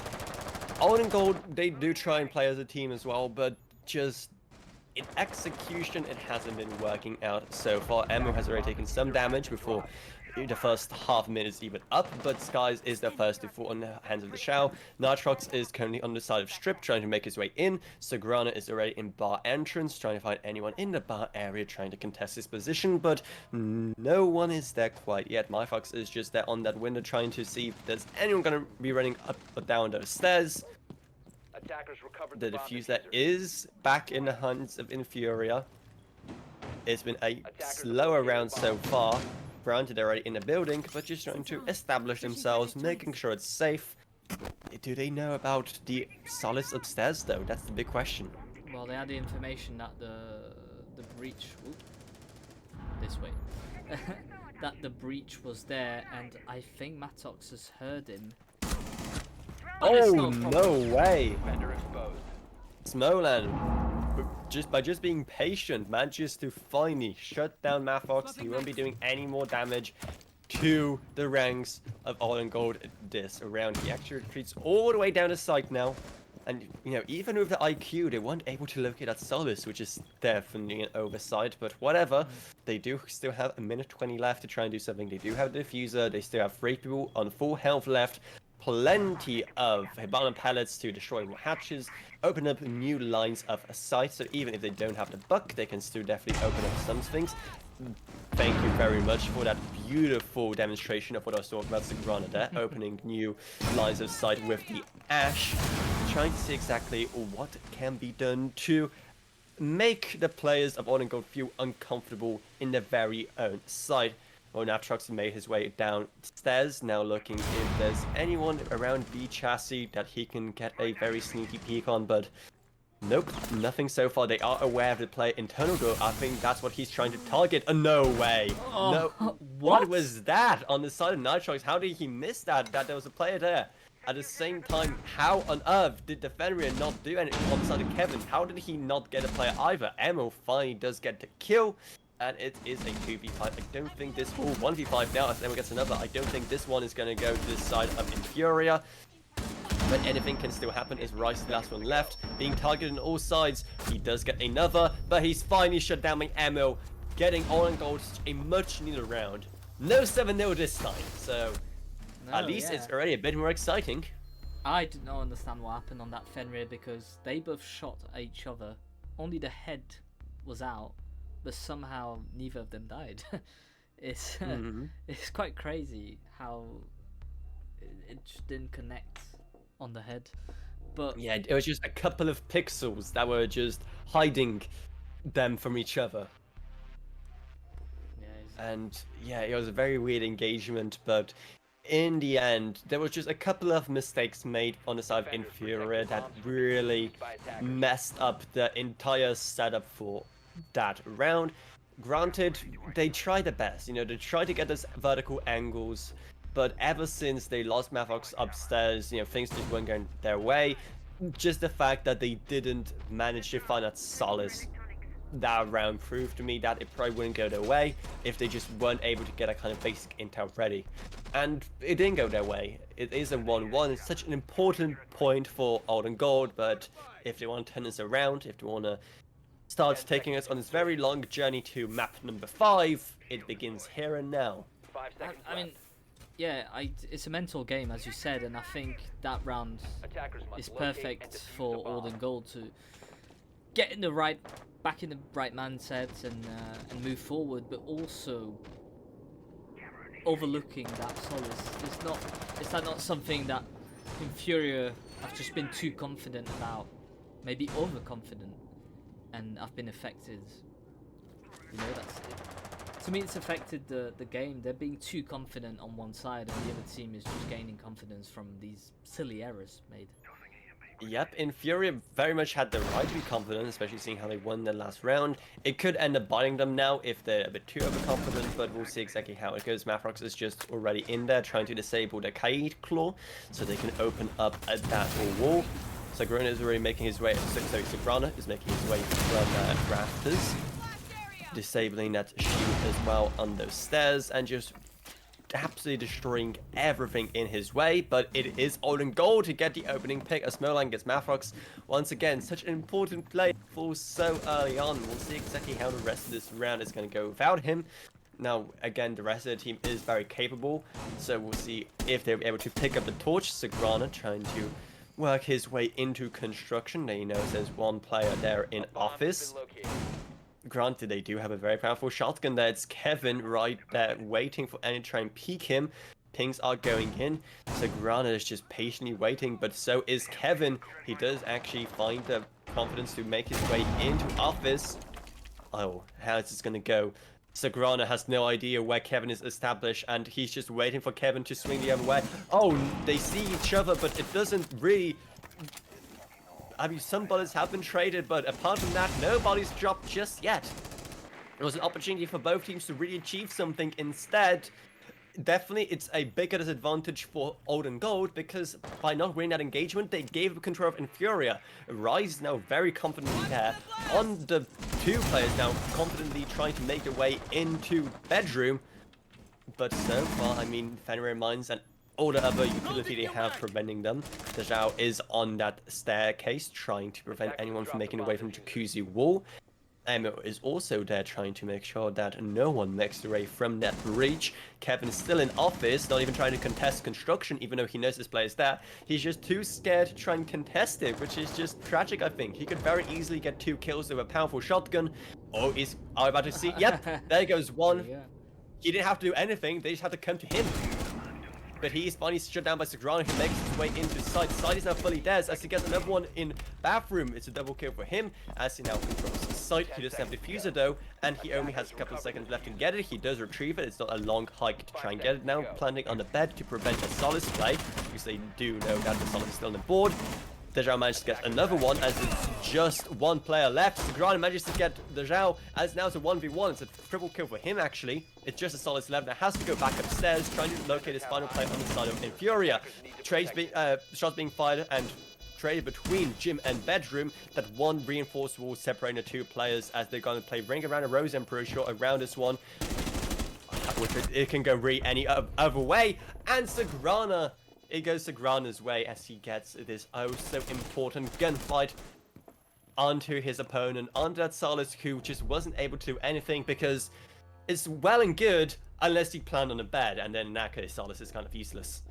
Yeah, it's unfortunate because it did seem like they were going to plant right next to the bomb chassis, and they just chose to plant on the bed. and that does not help Smolin. I'll give it to Solis though, like very strong comeback, retake, able to get the first player. Didn't decide to rotate to Jim to try and get Attackers need to Sagrana, locate but and defuse bombs. lost his 1v1. Not much to be said. It's unlucky. It did get, for the past 2 rounds in a row, it did get Mattox off the board.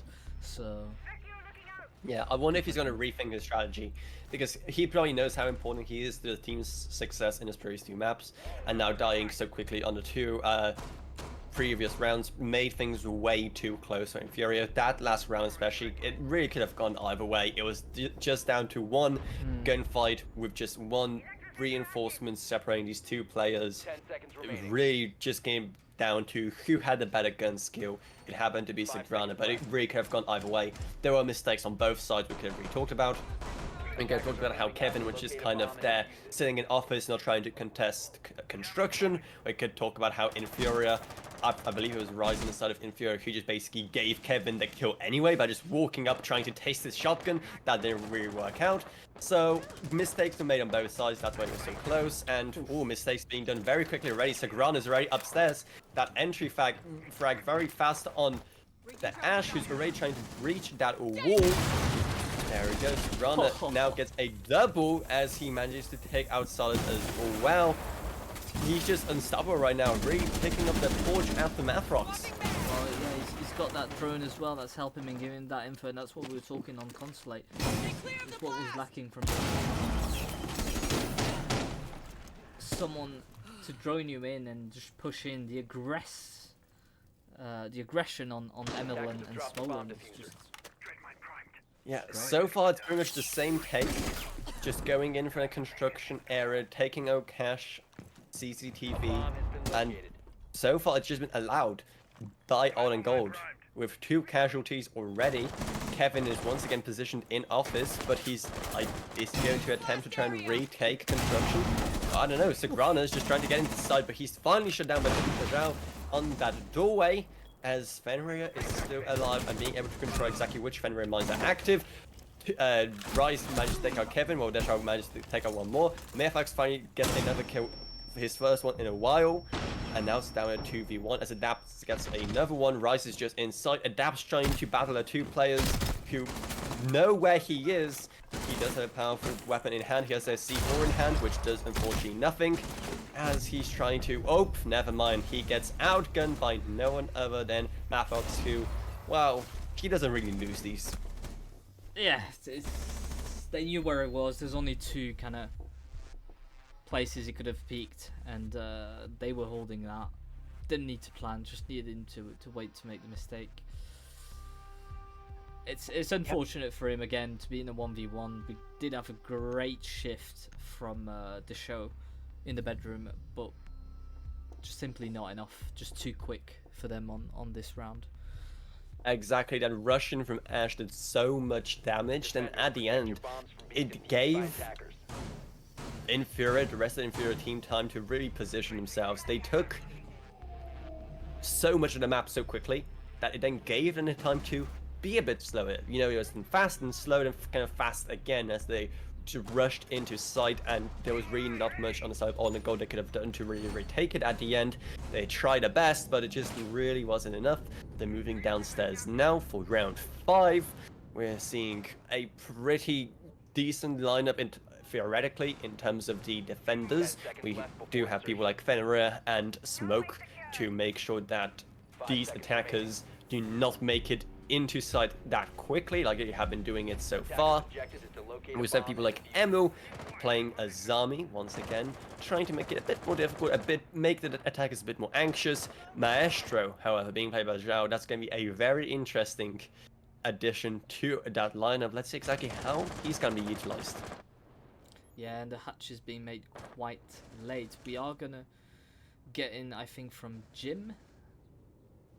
Yeah, right now they're just trying to establish that presence upstairs, make sure there's no pesky roamers anywhere. Yeah, especially the Solus is going to be the biggest worry, because Solus is just fantastic at holding that vertical control and preventing the attackers of doing anything, even if they do have sight or other flaws around that pretty much unlocked. If the Solace is still on board, there's that anxiety that preventing you from really pushing forward. Sagrana is already trying to get some vertical angles going near the main staircase. Rise is trying to see if there's anyone in a kind of garage lounge area to worry about.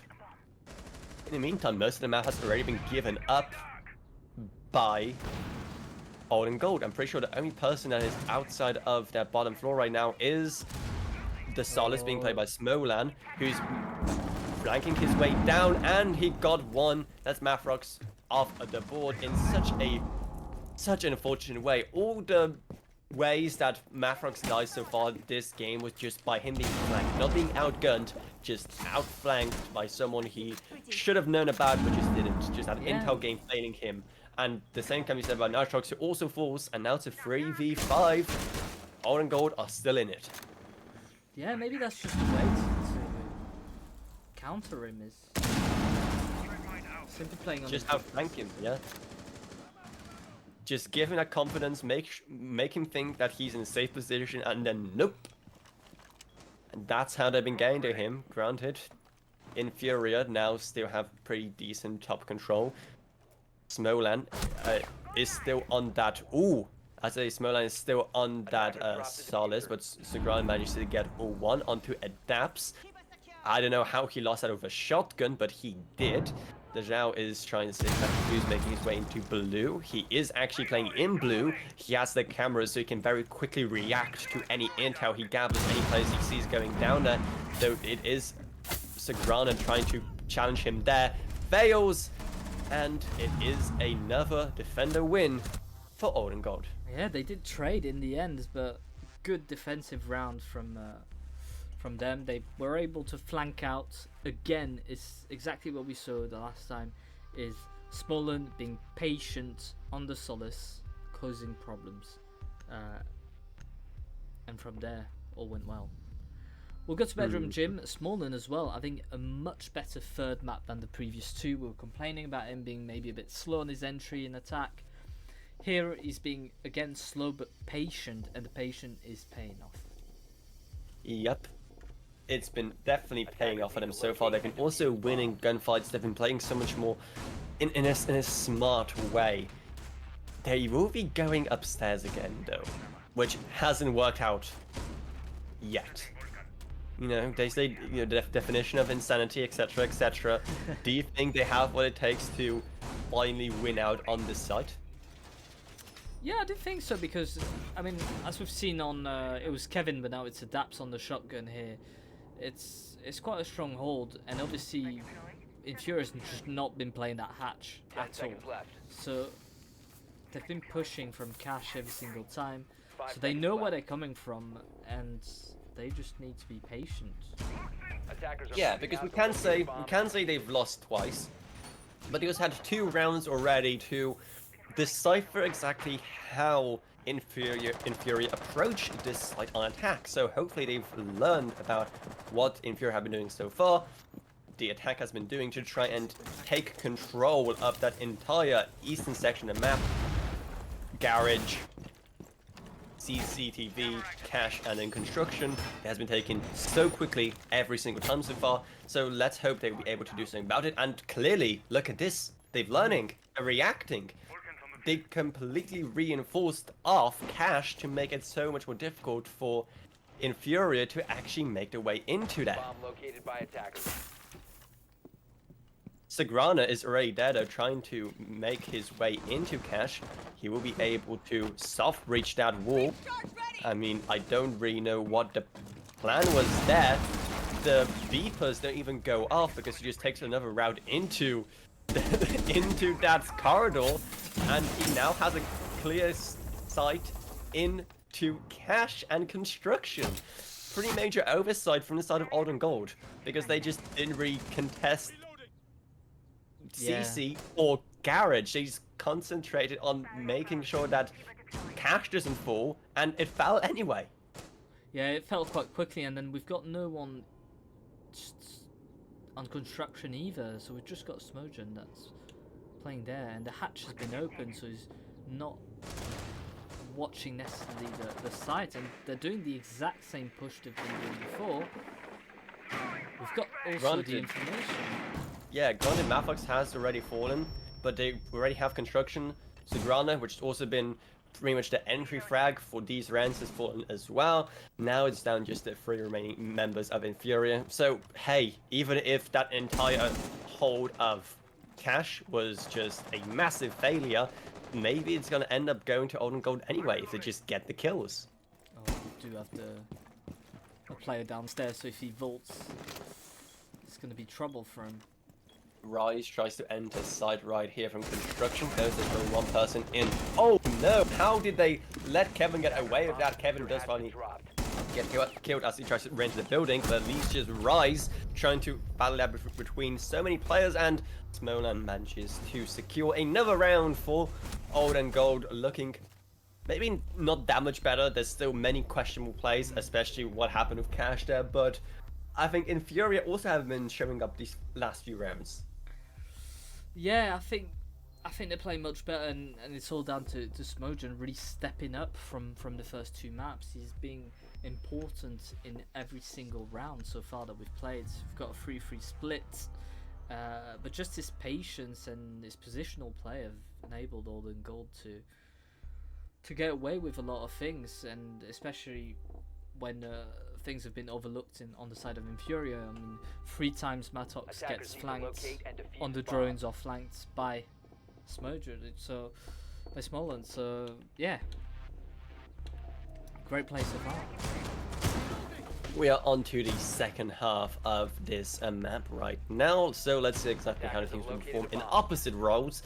When it comes to defense, InFuria have been doing very, very well, and in terms of attack, Olden Gold have been doing not very well at all, going from that last map.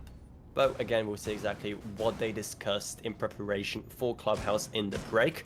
In terms of the lineup they are bringing, they will be definitely focused on getting that kind of third open with Hibana and Buck.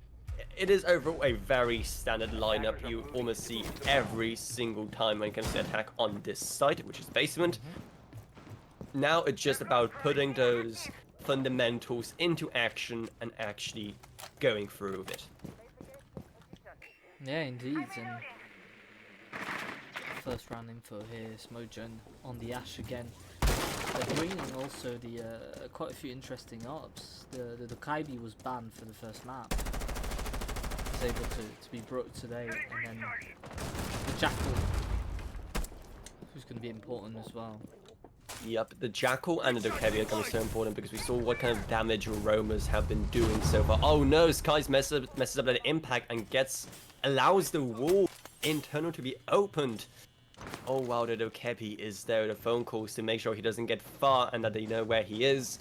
And that is tunnel pretty much compromised at this point, leaving some Q mines in his way. But Tunnel partner has been given up. Sagrana is the very first one to fall to adapt. Kevin does take some damage. Emil is taken out by Skies, and Kevin takes out another one. And Skies is the next player on the side of InFuria to fall. Kevin, with a sliver of health left, escapes from Tunnel, tries to find a different way, while Natrox is still trying to see if there's anyone coming in that way. It is now a 3v4, but still definitely it can still go either way. While Rice is praying for someone to go down the blue staircase. They know someone is there. Doesn't actually get the shots to land, but at least he escapes with his life. Or the shower is still upstairs trying to see if there's any roamers, just to be sure, drawing it out.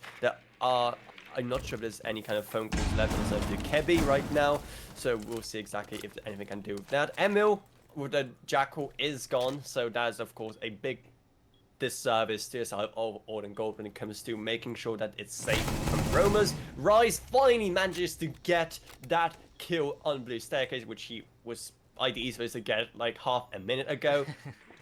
But at least he did get in the end, evening out the man count here. Adapts is getting the hatches now in bar as he's Quite late to open up the for is now secured. Yeah.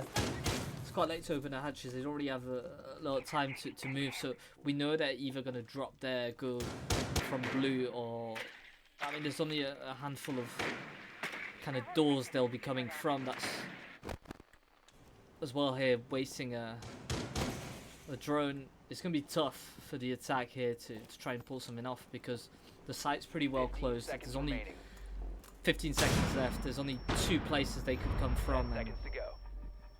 Attackers drop the diffuser. Nitrox. Oh, no, never mind. Rise gets the very first one. Where the Zhao just sneaks up in blue, but it doesn't matter because Nitrox is faster on turning around. The last one is internal and gets shut down by Nitrox as well with the pistol. Because why not? Just that Deagle gets the job done every single time, even at that kind of distance. Wow, what on earth happened that round? Even when they had the kind of man advantage, Oil and Gold weren't able to fully capitalize on that. They opened up the hatches so late into the round, and they paid a price because they just had to really jump in, hope for the best. Granted, if the Zhao actually succeeded on the side of blue, it could have gone completely the other way. But unfortunately, he didn't, Attackers need to locate and defuse it bombs. ended up the way.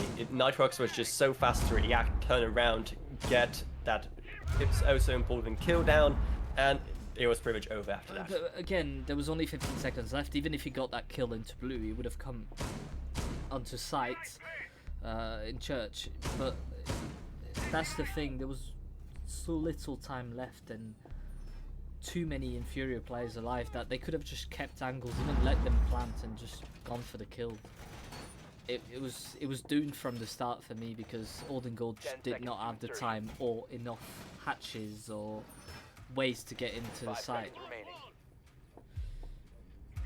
Now we are going upstairs to see exactly how InFuria what is InFuria's take on this site when it comes to their lineup on the side of Old and Gold. Well, we do have once again Nomad on the flank watch, which is something that they are getting better at, but it is really too late. They should have already kind of been there and ready, prepared for all the possible roaming that InFuria have been doing before the game, not really learning on the job, if that makes sense.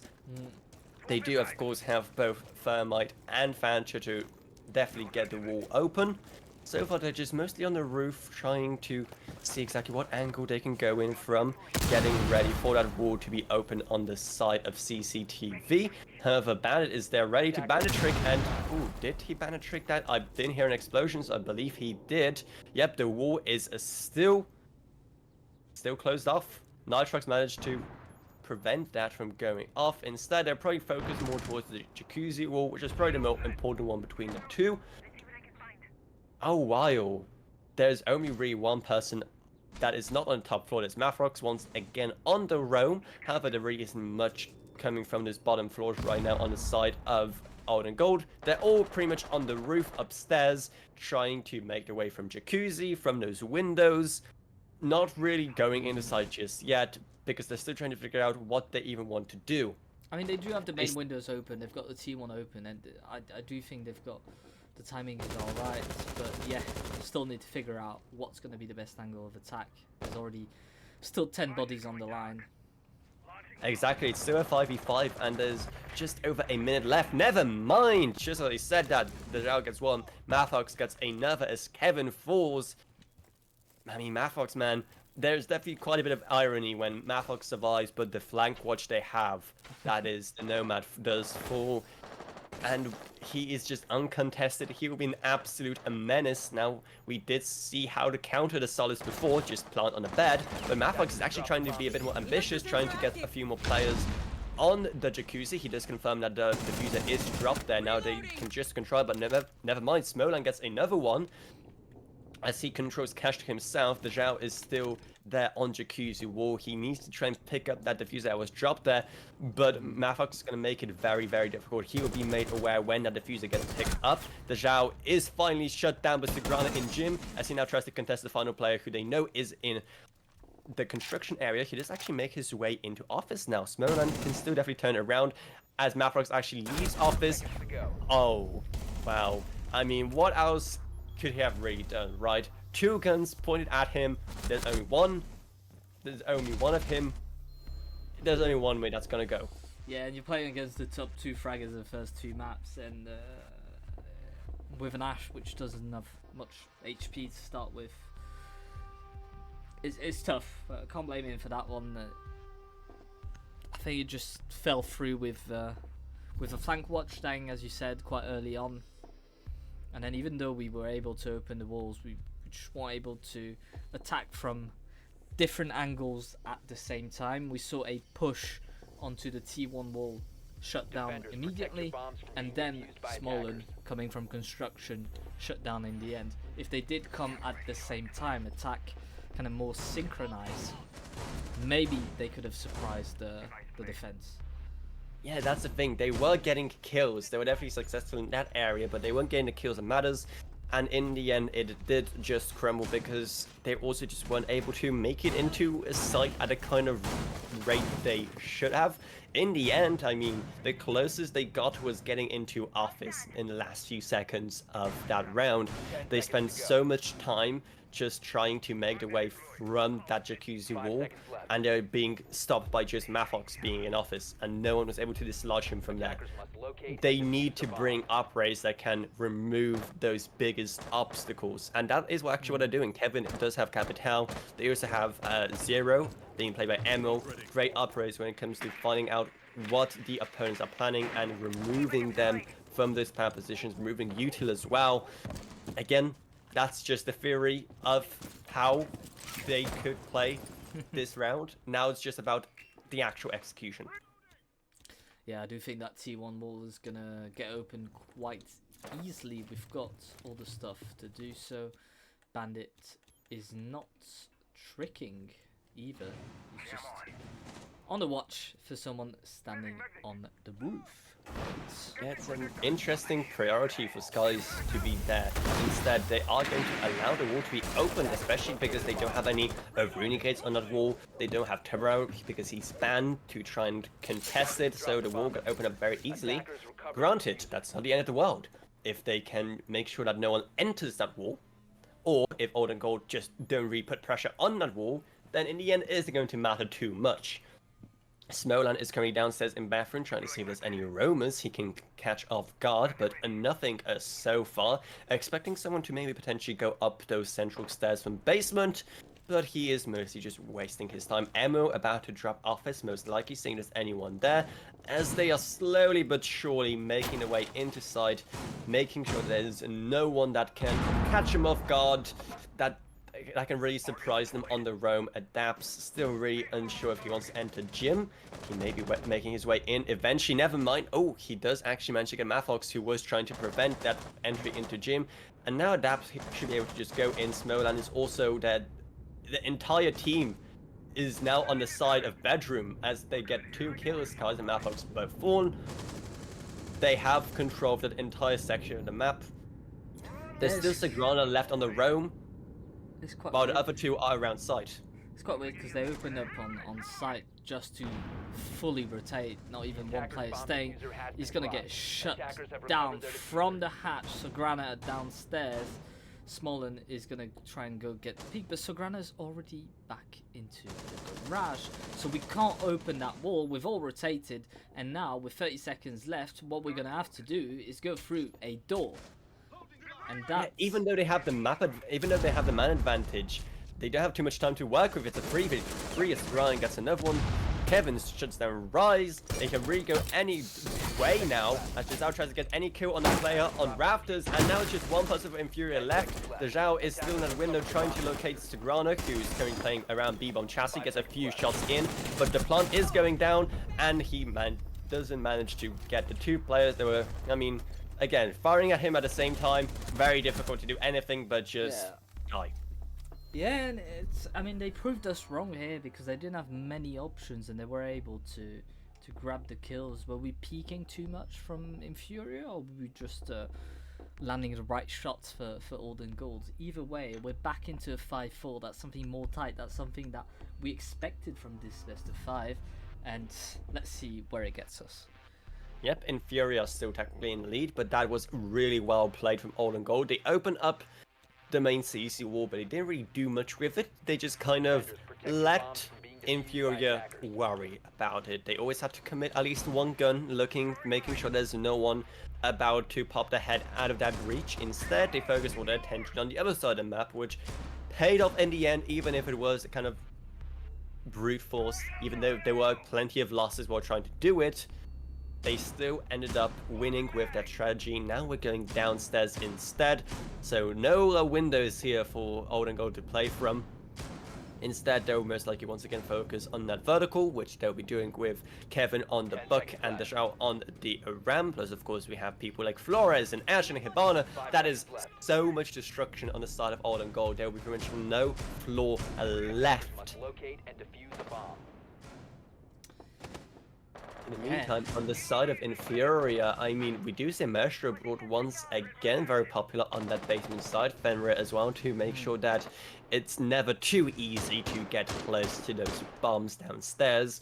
The same with Legion, same with pretty much every single operator on the side of InFuria. The Azami, the castle, everyone's there to make sure that the attackers take the time, working their way through all this utility that has to be destroyed, that can really trip them up as they make that very long, painful, difficult journey into sight. We've got Mathox on the flank with a castle. Not your usual roamer, but with that kind of sight, could be painful. Yeah, if it works, it works. And he does actually have one pocket castle barricade left, just in case. I wonder if he's going to do anything very creative with that one. The floor is already being opened up. Mathox does get a very first kill. A nice headshot of the UMP-45, the main thing that the UMP-45 is actually used for. And with Mathox's gun skills, we do know he's capable of getting those. He's still contesting Garage, making sure no one goes in and makes their way down all pit and blue. In the meantime, Smolan is already trying to see if there's anyone he can pick up very easily in bar. Probably, possibly imagining that Mathox could rotate there, but no, Mathox is instead, looks like he actually rotated downstairs, giving up control of Garage, because the Zhao is already in Garage. That is probably the reason why for that rotate, giving up quite a bit of control there. Most of the players of InFuria are now downstairs waiting for a push to come small and now expecting anyone to make probably those central stairs, but nothing happens so far. They are very anxious on the side of All and Gold. They do sort of understand they have the top floors, but they're still definitely checking everything. They don't really have any flank watch operators. They mainly focus on a destruction, which can definitely bite them if InFuria decide to flank. But so far, they haven't. So far, they're just tunneling in sight, which can pay off as well. Yeah, 5v4. We've got Kevin, which is quite low on health as well, and still castles everywhere. The truck's going to get a kill on Kevin. It's a 5v3 now.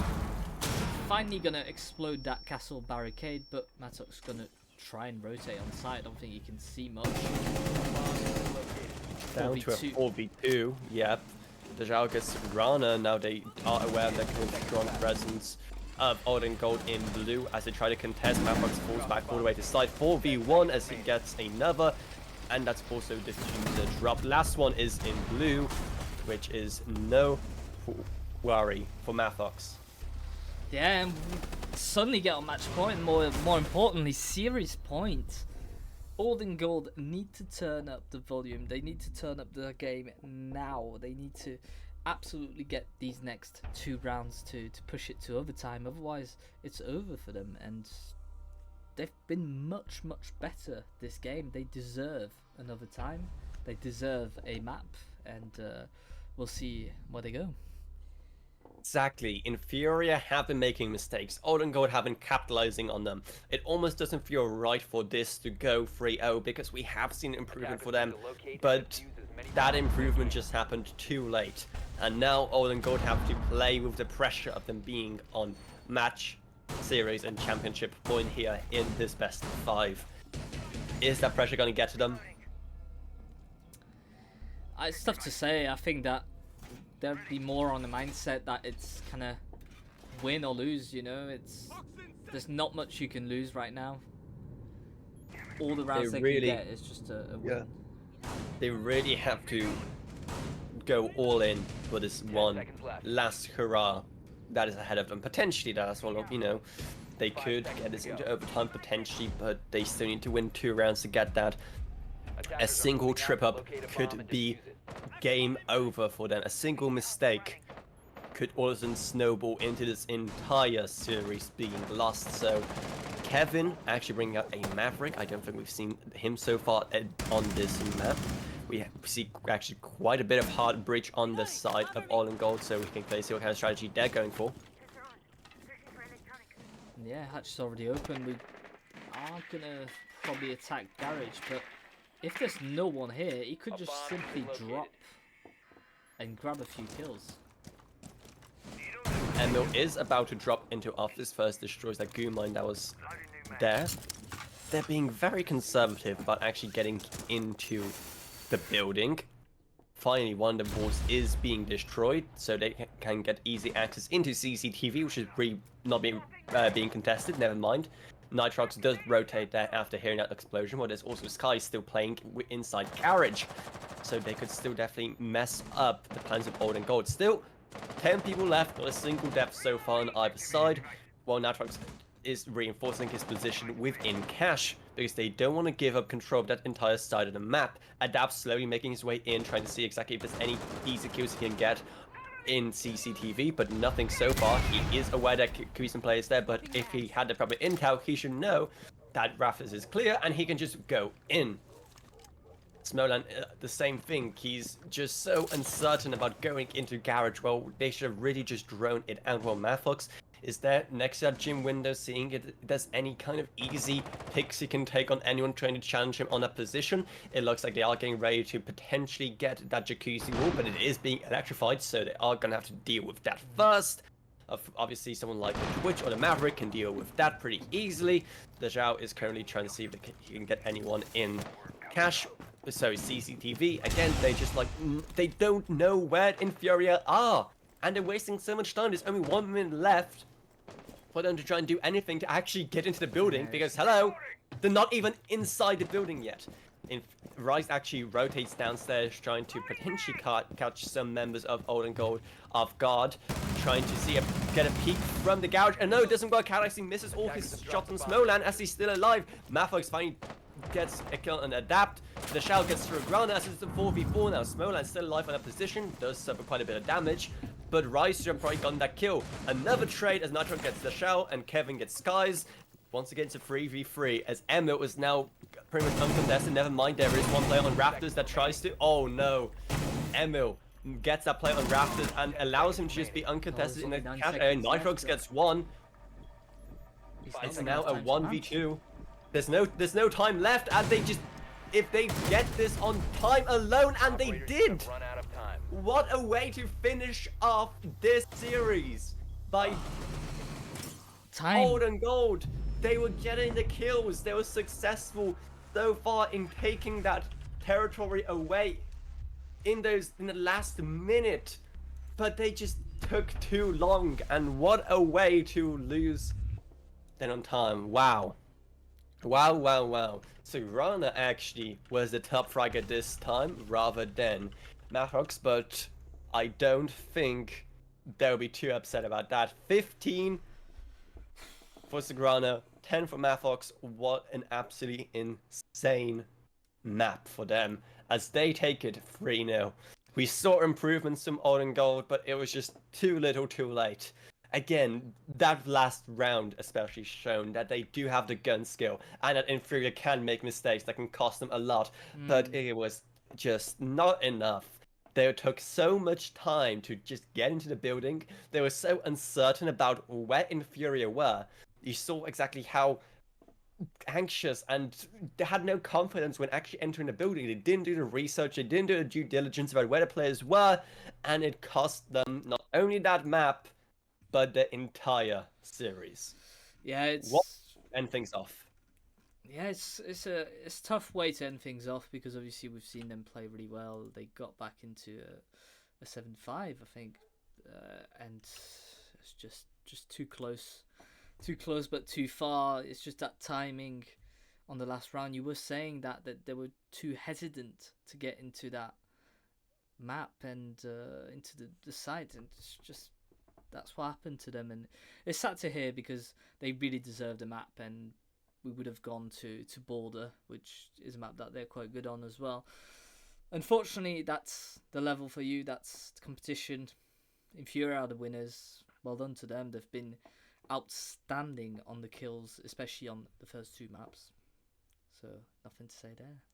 Yep, they did an absolutely great job in all 3 of the maps. Granted, Old Gold helped them out a lot by just, especially in the first 2 maps, not really playing to the level they're probably capable of and what level they have been showing so far in the ELC. So hopefully they figure out exactly.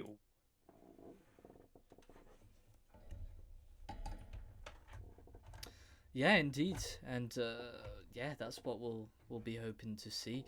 We'll see if we can get an interview for them. So I've asked the players to in the chat. In the meantime, I will try and get you the info on. Ooh, the cam is a bit low. The info on the other game as well that's been happening, the grand final of the major division, which seems to have ended. So it would have been a 3-0 win for New Edge Esports. Let's have a look. I will tell you in a second. In the meantime, I mean, what can we even say about? We talked a bit about On Gold and the kind of mistakes they made. On the side of InFuria, they just shown such a great level, really. Like I said, a lot of it was just down to the mistakes that On Gold were making, but especially the way they play as a team, the way reacted to situations, and more importantly, the gunplay was just on another level on the side of InFuria. And I mean, we saw that rounds where Mathrox died early were usually rounds that they lost. There's definitely some kind of correlation there. Yeah, and I mean it's not all up to him in the end. No, it's definitely a team effort. But it did But the kills, impact him. yeah, the kills kind of really speak for themselves. I do agree, and once you're dominating like that, that's what happened. But I think Mattox describes well the team, is that when he was performing, the team was performing. When he was maybe being slower, being more bit too confident, overconfident, then that's when Orden Gold was able to capitalize on these errors. Yep, and Orden Gold definitely picked up quite a few rounds in really spectacular fashion, but it was just, again, not enough. They were able to exploit those kind of few weaknesses that InFuria kind of showed, but overall, as a team, there was very little of that. So I'm very excited to see exactly how they're going to perform next season as well. Their kind of newfound confidence as the winners of this division, and what kind of surprises we can expect from these players moving forwards. Yeah, correct. Well, we'll hear about them in a second. We've got Sagrano that's coming. It doesn't speak any English, so I'll translate the questions you've got for him back and forth. All right. And yeah, so if you've got a few questions, get them ready for him. Let's go. Hey, Sagrano. Hey. What a great victory for you guys. I'll let you say the first question, Avrona, so I can translate it to him. Absolutely. So it was a great showing from you guys. You went 3-0. Did you expect it to be that easy, or did you expect, seeing how it is, the final, did you expect a bit more of a challenge? Donc il te dit que bravo déjà pour votre match, pour votre victoire 3-0. Est-ce que vous attendiez un match aussi rapide en 3-0? Est-ce que vous attendiez un petit peu plus de résistance? Comment vous étiez avant le début de ce match? Déjà, merci pour la victoire, tout ça. Première chose, on s'attendait facilement, enfin c'est ce qu'on voulait dans tous les cas, facilement dérouler sur un 3-0. Contre celui-là, c'était un peu la galère en attaque puisqu'on a pris un peu de dernière minute parce qu'on a eu le problème au niveau de la carte graphique de Skies. Deuxième map, ça a déroulé, c'était facile, on aura couru dessus et voilà. Et troisième, je m'attendais pas à autant de résistance, mais en vrai, on savait qu'on allait gagner 3-0 parce que dans tous les cas, c'était l'objectif que j'avais fixé. Après, on a pris plus de rounds que je pensais, mais bon, c'est-à-dire qu'il y a des choses encore à travailler. Right, so pretty much said that that was the game plan. They wanted to go 3-0, so that's why they were so aggressive on the start. Their attacks not so good on Consulate because of that pickup, so they were not kind of in synergy with one another. So that's something that affected them. Map 2, no need to talk about it. He's just said we ran into them and it was fine.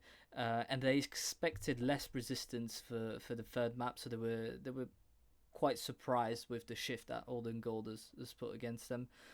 So all in all, they're happy about their performance, but they do think they could have improved it, and that's just high level for you, isn't it? Is they always want to improve. Speaking of improvements, I mean, you look extremely dominant so far in this kind of 3 maps. You are also one of the kind of top fraggers. So what are your plans for improvements? What are you going to really focus on with the team in time for the next season? Alors, il dit que vous avez été très dominant sur toute la partie et que aussi, toi, tu as été dominant avec Matox, vous avez fait la plupart des kills. Qu'est-ce qu'il y a à améliorer? Parce qu'on a vu déjà sur la première map que bah, c'était vraiment vos kills qui faisaient la différence sur le round. Euh, Quels sont les chantiers, on va dire, de votre équipe pour avoir quelque chose d'un petit peu plus homogène, en tout cas sur certaines maps?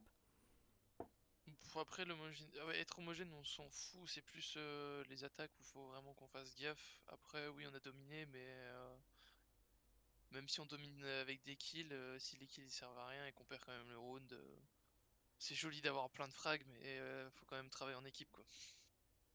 D'accord. Yeah, so I mean, there's a lot of things they can improve on. He said about attacks is the most important one they should improve on because they need to get the timings right and the calls as well. He says kills are good, but they're only as good as what the outcome of them are. So if you do win that game, then it's great. But then if you drop 20 kills and you lose, then there's no point, isn't it? So really said about just focusing more on defense and getting the attacks right so that they can win the games more easily. And final question from my side. We are now in a brand new season of Rainbow Six Siege. It just started year 9. Plenty of new changes, plenty of exciting new things that both attackers and defenders can do. So how are the changes this season going to influence how you play? Have they already been influencing how you played this matchup? And also, obviously you didn't get to play people like Deimos in this best of 5, but going into the spring season, is that someone you're going to play? And in general, how did the changes this season influence how you play? Donc comment est-ce que les changements de la saison qui viennent d'arriver, il y en a eu pas mal, comment est-ce qu'ils ont impacté votre style de jeu? Est-ce que ça vous a poussé à utiliser d'autres trucs, hein? On a vu quand même pas mal d'ACOG qui ont été sortis sur des opérateurs où avant ils n'étaient pas disponibles. Voilà, les changements de la saison, comment est-ce qu'ils vous ont impacté? Est-ce qu'ils vont vraiment changer votre style de jeu ou non? Et puis aussi l'apport de Demos que vous ne pouviez pas jouer aujourd'hui par souci de continuité. Est-ce que c'est quelque chose que vous allez essayer d'incorporer dans votre jeu ou vous allez rester solide sur les bases avec des opérateurs safe? Premièrement, en vrai, je pense pas que ça nous ait impacté ce changement des ACOG ici et là. C'est dans l'équipe, je trouve pas que ça nous a impacté. Après, les autres équipes peut-être, mais moi je sais que ça m'a rien fait et les autres aussi. Et l'apport de Demos, je trouve ça useless. Enfin, on va rester sur ce qu'on sait faire parce que très concrètement, pour moi, c'est plus un perso de ranked. Mm. Et c'est pas un perso qu'on peut jouer en match. C'est pas faux. C'est inutile, c'est un perso de solo queue et voilà. D'accord. Yeah, so essentially, not much has changed for them. I think that they've embraced the new season. They play a lot, so they just take advantage of anything they can use. They're not really going to change their gameplay. They don't really like Deimos because it's a very self-centered kind of operator. Obviously, you can play it as a team, but he said that it's more kind of a ranked guy. So, yeah, not much is going to change for them. They're just going to keep going on the basics and improve their attacks, really. Okay, that is pretty much everything from me, unless there's any more questions you want to ask. I think we should just let Sigran and rejoin his team and celebrate the absolutely fantastic, dominant victory they just had. Yeah, I think we'll just let him celebrate. We'll thank him and all the let him say something to his fans as well that have come on the stream. And yeah, great victory. Super victoire. On va pas te retenir plus longtemps, à te laisser célébrer ou aller faire autre chose avec les copains. Est-ce que tu as un mot pour les gars qui étaient sur le stream, qui vous ont suivi? Tu peux en français. Hein. Bah merci à tous ceux qui nous suivent et comme d'hab, on gagne toujours. Hein. Ça change pas. Hein. Bon, on verra la saison prochaine. Allez, merci beaucoup à vous. Allez, Ciao. merci. Ciao, ciao. Right. Okay, great. Merci beaucoup to Sagrana for that interview and for an absolutely great game that he and the rest of his team just gave us. It was really entertaining. Plenty of twists and turns and heartbreak. Everything you could ever want from a best of 5 to end of the division, right? Yeah, that was perfect. And now the ELC Winter League is officially done. All the grand finals have been played. Some great games that we've seen. I want to thank all the casters such as Verona that kind of take out of their free time to come cast with us, and also all the casters that have been there all season just to follow teams from start, teams that no one knew about and now that everyone loves. So thank you for being there. Thank you for admins as well for making this possible. It's amateur siege and it's beautiful, and let's keep it that way as long as we can. So thank you to everyone and the viewers, obviously, for being there today. The match will be on replay, so you'll be able to see all those filthy kills that we've seen today on replay. Yeah, just want to thank you for being there today, guys, and hopefully you have a great rest of your Sunday. Yeah, I was gonna say thanks so much for making me part of ELC. Hopefully, I'll be invited back for the spring season. You guys gonna invite me back, right? Yeah, of course. Yeah. So hopefully you guys like what I do here now. Hopefully you won't want to be gone by next season. Like, oh, I hate this everyone guy. I hope he disappears by the spring season. I hope I don't bore you guys to death so much. It's really fun doing these games. It's just amazing seeing kind of Siege that gets played here at ELC. And yeah, I'm just glad to be part of this little ELC family now. So it was great, and hopefully here's to a lot more seasons of this. Right, I think that sums it up. Again, well done to InFuria for their great 3-0 victory. Kudos to Alden Gold for just coming back at the end and being so close to snatching a map, and I'm sure they'll do so much better next season. They've got a promotion match to play in best of 3 that'll be very important against one of the championship teams. Hopefully we'll see them in championship next season. We shall see. Thank you and goodbye. See you Bye-bye. next season.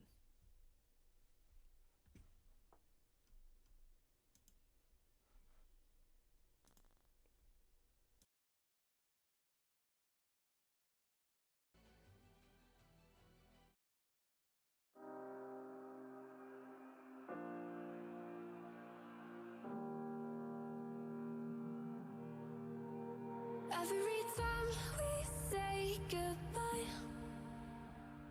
they all see that it's a lie. 'Cause we always give it one last try. Yeah, you've watched me break 1,000 times. Now I'm all alone, 'cause you never show. You say you will, but then you don't. That's how it goes. Don't wanna know. I'm turning off my mind so I get by. I just wanna be happy, happy tonight.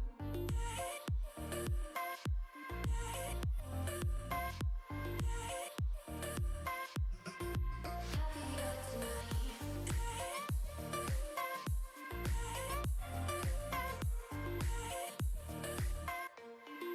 Happier tonight.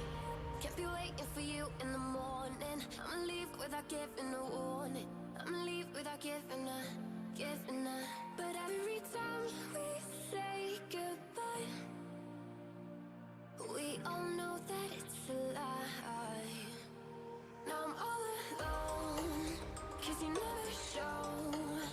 You say you will, but then you don't. That's how it goes. Don't wanna know. I'm turning off my mind so I get by. I just wanna be happy, happy tonight.